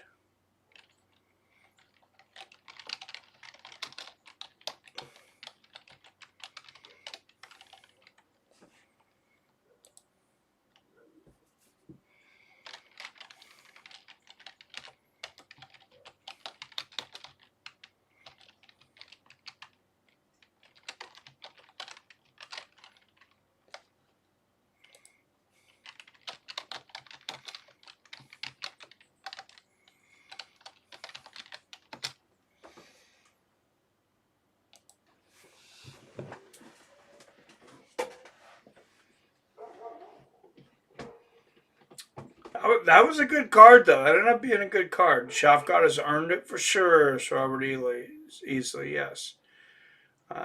Gather is pissed right now. Oh, Gaethje, yeah, he is. I mean, so the lightweight division, definitely not as good as it was in, say, 2014. But it's really heating up again. Like I said, Shavkat Rakhmonov, Arman Tsarukyan, Islam Makhachev if he comes back. Ilya Topuria. You still got Gaethje sitting out there. Who else? Patty Pimblett, if I didn't say that. Stop to this contest at 3 minutes, 34 seconds of round number 2. Your top 5 are killers. By submission due to a triangle choke, Arman Tsarukyan. I'm here with the winner. Arman Tsarukyan. Shavkat is 170. Oh, yeah. Well, I was thinking, you're right. Shavkat could maybe get the welterweight shot. Thank you. On the feet, you were We're talking 155-pound division. Good job. Out of all of them, Patty has the best shot, mainly because the rivalry, and Patty will not want to get beat. So he fight hella smart. My old fan who came here and support me, I really appreciate it. It's an honor to fight here, especially in main event. And you see my friends over there. Patty, I think, compares better versus Ilya than he would versus Arman. Because of him, I fought I agree. Left up Max Holloway in top 5. Everybody's run out. Yeah, I don't think he's getting the next title shot, though, which is funny, though, because he beat Gaethje not that long ago. Number 1 is Arman Tsarukyan. Don't make an easy fight. Obviously, the last time we saw you was last April, and you are the number 1 contender. With that win, that's what you're calling for, the champ, Ilya Topuria. Yes, of course, everybody knows I got to fight for the title. And I'm ready. And the end of January, just send me contract. I'll be there. Was there anything about Dan Hooker that surprised you tonight? Dan Hooker, he's a tough opponent. He's dangerous on the striking. You know, he threw a couple good kicks on me. But I felt that I can hold it. And, you know, I knew, like, my wrestling on a different level, my striking on different level. And nobody can stop me in the cage. I'm the best in the world. And I'm going to be a champion and defend as much as possible the title and make all records in UFC. Because I worked so hard, so smart. I dedicate all my life for this sport, and it's pays off today, and it's going to be pays off a lot of time. The hard work certainly paying off. Congratulations on a fantastic performance. Your winner, Arman Tsarukyan! So, let's say, and Islam and Gaethje are tied at 38 apiece on the vote. So let's say Islam stays at 170. I would love to see Gaethje fight Topuria. That's the fight I want. But if I'm going to talk about, like, okay, who has earned it right now that hasn't got a shot, it's Arman Tsarukyan.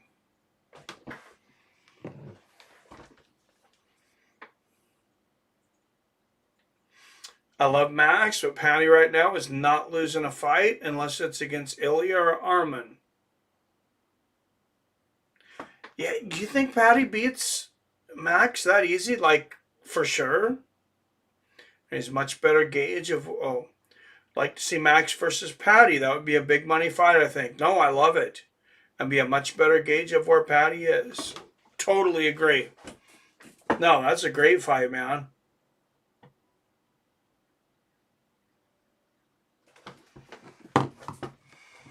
That's a great fight. All right, where are we going to next?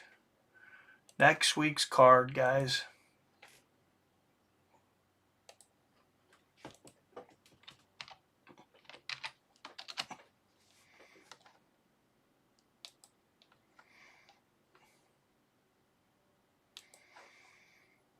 Great card, but on to the next. Oh, we have nothing next week. We have no MMA next week.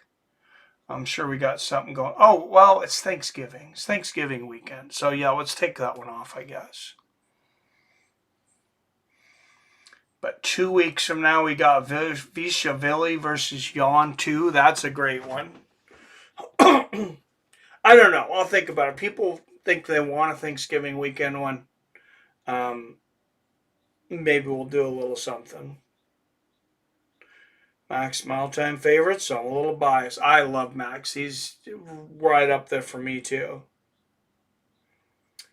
No card next week. Lesnar. Oh, yeah, Lesnar versus CM Punk. We should try to do that one. Yeah, I want to do that. Can you imagine Brock versus CM Punk in MMA? That would be awesome. Only 2 UFC cards left this year. CM Punk would die. Like I said, that would be awesome.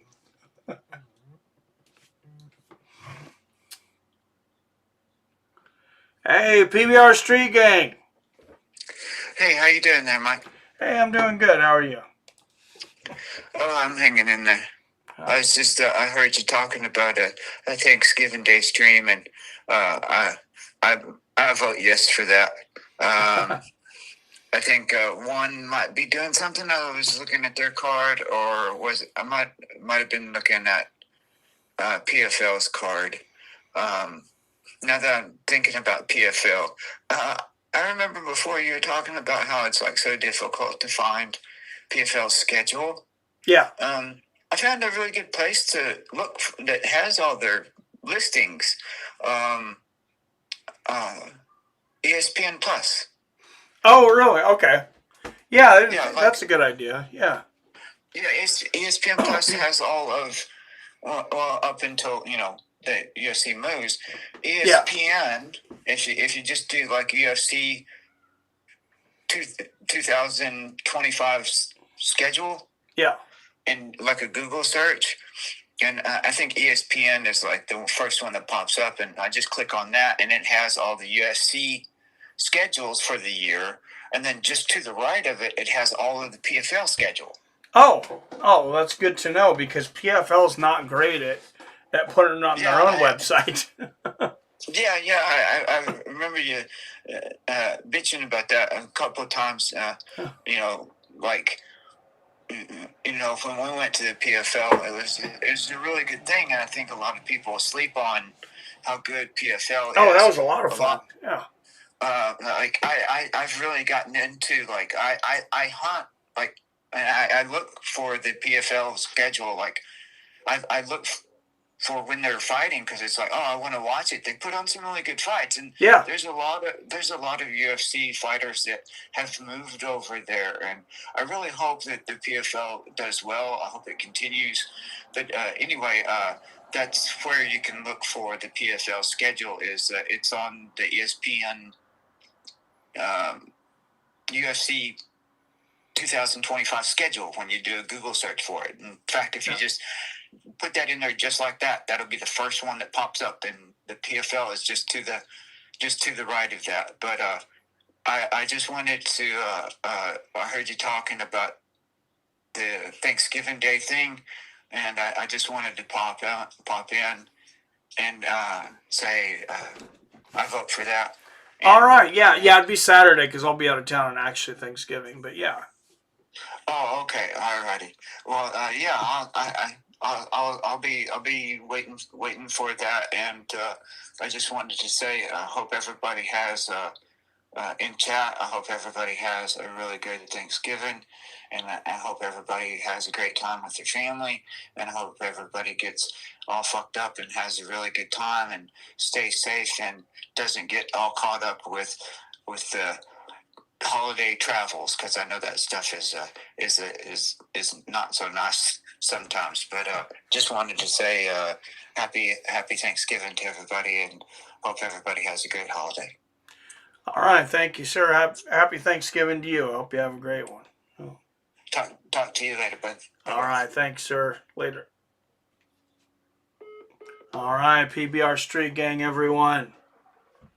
Yes, happy Thanksgiving to everyone. Hope you guys have an awesome time with your family and friends. Alex versus John Jones, 100%. Oh, Billy, what you think on the John Jones versus Alex over Tom on the White House card? Think they're going to go that route. John said it's the same fight for him, but Alex means more for his legacy, and I kind of agree. Yeah, I mean, Tom's like, and it's not Tom's fault because he hasn't got to fight the guys, but Alex is just a lot more established. I like Max too. Too much to have him get destroyed by Patty.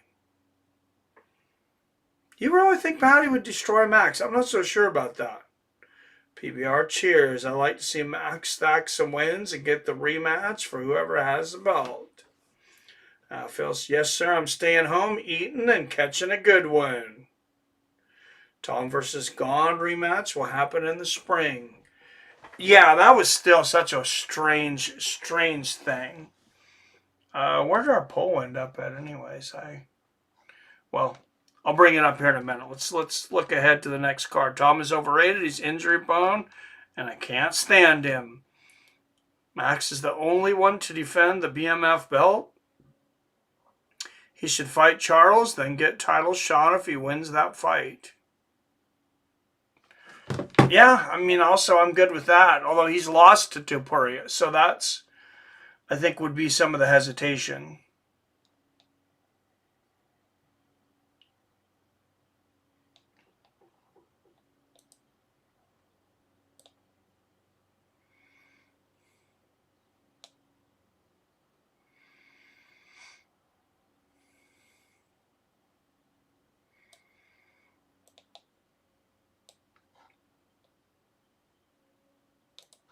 All right, let's look ahead to the next UFC card.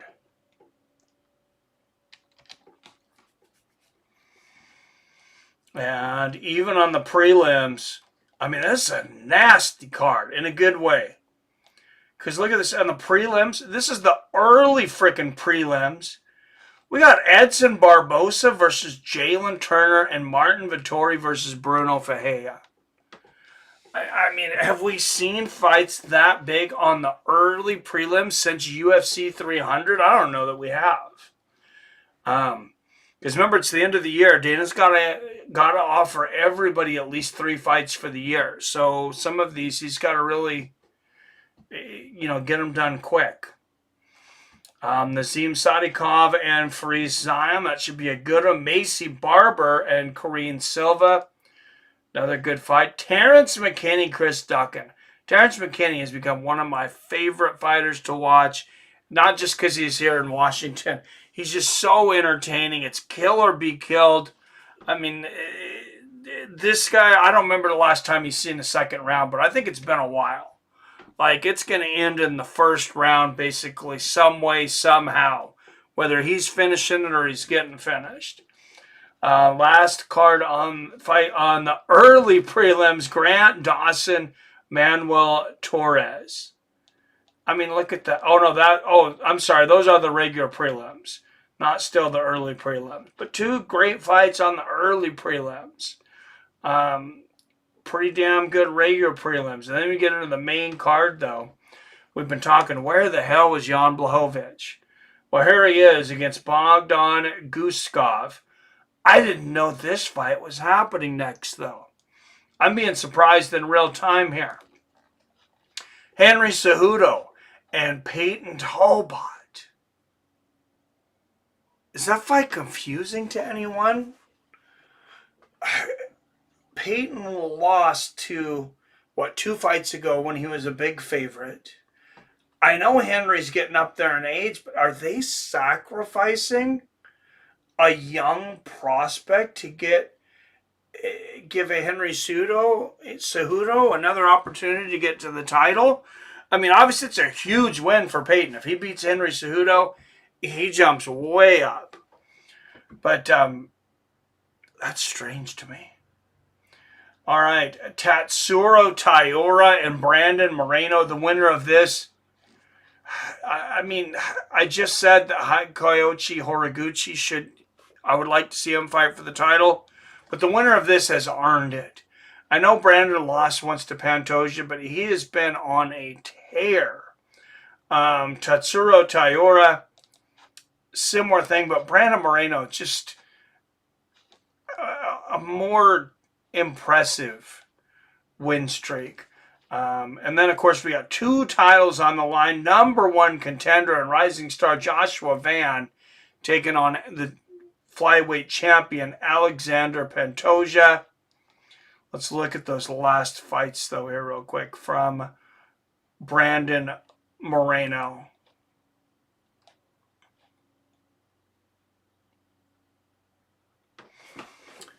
on. It seems like the site is getting overran a little bit.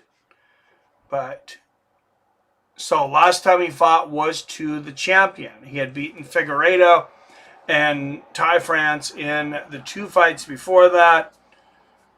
Loses to Pantoja. Since then, he has beaten Royval. Brandon Royval, he smoked El-Bazi, who a lot of people were very impressed with. Then he gets a dominant win in his last fight against Steve Erceg. I think he's right there. Like I said, I wouldn't be mad if Horiguchi got one since he hasn't fought for the title. And then Merab Vishvili and Petr Yan, the rematch. Can anyone beat Merab Vishvili at bantamweight? I don't know if they can. You know, Yan, he's worked his way back up. He's won the fights. He worked his way back up into a title shot. I don't know if he can get it, but I never count him out. We're going to set a viewer record for the Paul versus Joshua card. I'm calling it now. We might set a modern day record. I don't think we're going to get to like the 50,000, 60,000 like we did back in the day. But I could see it getting the most views in the last 2 or 3 years. Said it before, I'll say it again. Patty beats everyone. Not some people, everyone. Even Ilya? Ilya and Islam?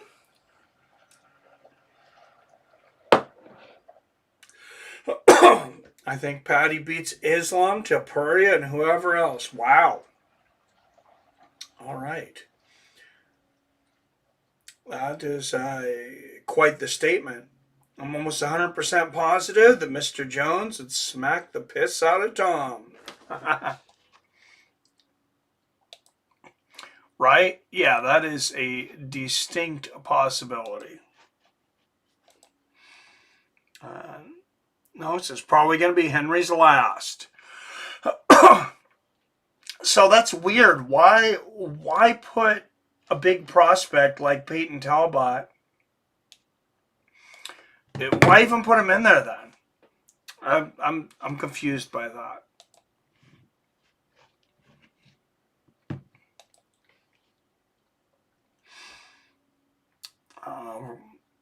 Don't be surprised if Henry doesn't leave his gloves in the octagon. He's saying some cryptic shit. Well, I mean, he's retired before, so and he's old enough that I really wouldn't be surprised if he retires now. I thought his last fight, that might have been it for him. Either that or it was just his cringiness. Could be. Edson getting smashed by Turner, says Damon. As long as Jalen Turner can pass the IQ test. That's the problem, is he's been making some not so smart moves lately. I smell a knee in that fight. A Merab falling face first asleep, face down, ass up. That'd be cool. I could get down with that. Joshua standing next to Jake. Looks like when Jake stood next to Tank. Pretty close, man. Towards the fucker. Yep. If Henry wins, it's the last little run in a title shot. If he loses, definitively, he retires. That's my opinion. Yeah, if he loses definitively to Peyton Talbot, he's out of here. What happened to the Cowboy Cerrone comeback? Yeah, I was thinking about that a while back. I would like to know. Gaethje versus Volk, Mike? Just imagine. Oh, yeah, that's a good fight, man. That's a really fun fight. It'll take a year or more to get the juice out of Cowboy's blood. That's true. I know he did say he's got to clean up. He's got to clear up. Mike, that would be cool. All right, who's won our poll? It looks like it's going to be Justin Gaethje by quite a bit, 40%. In second, Islam Makhachev. In third, Arman Tsarukyan. And only 10%, so one vote. Arcade Chaos, you're the only one to vote for Paddy Pimblett. I'm surprised by that. I think it's a good chance that it ends up being Pimblett. Especially especially if Islam doesn't come back down. Which I don't know that he's going to want to make that cut again. Conor versus Cowboy at the White House. Oh, we got to see that, right? Conor versus Cowboy 2. I like Merab, but it's time to shake that division up a little. Yes, sir. So he can get his nose broke by Conor's shoulder again. Yeah, that was crazy. No, I'd meant it. No, I knew you meant it. Yeah. Like I was saying before, I was surprised you were the only one that thinks Patty's going to get that title shot. I said, he might be the leading contender even after Arman won.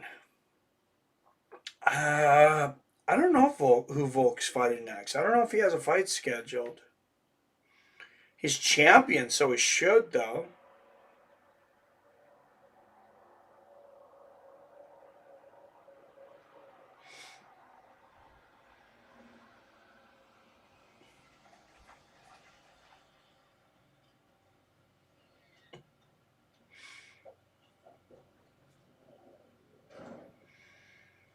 Let's see if I can figure that out. No, he does not have a fight scheduled. Beat Diego Lopez in April of this year.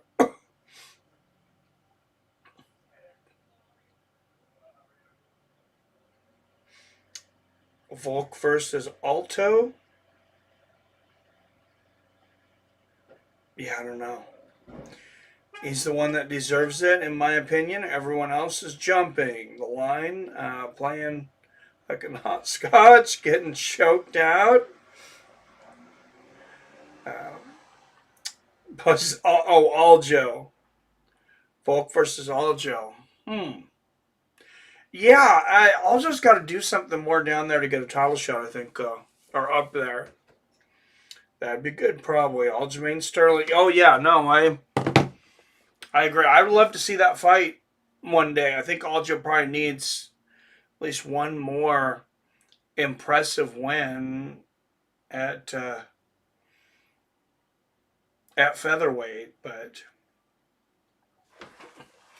all right, guys, if anybody else wants to call in, I think we're about to wrap up here. Let's get the phone number up for those that don't have it.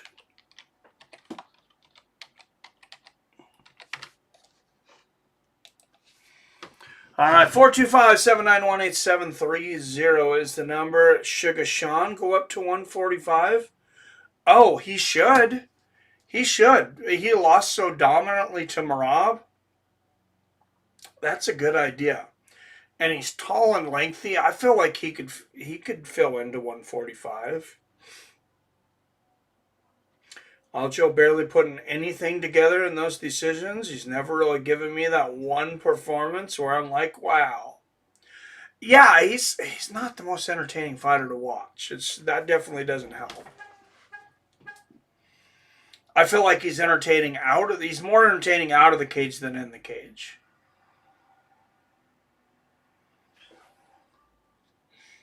And unless you're Colby Covington, you kind of need both.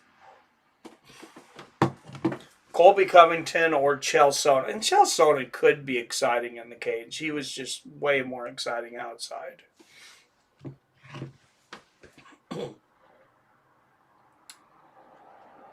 Sean has to fight someone first, make him a commentator. Oh, yeah, I could see that. I could definitely see Sean O'Malley as a color commentator. All right, guys, I think I'm going to get to some of my business today if nobody else wants to call in. We'll figure something out for Thanksgiving weekend. Won't be anything Thursday or Friday. I'm out of town, but Saturday, yes. As always, I love you. I respect you. And have your fine asses a very happy Thanksgiving.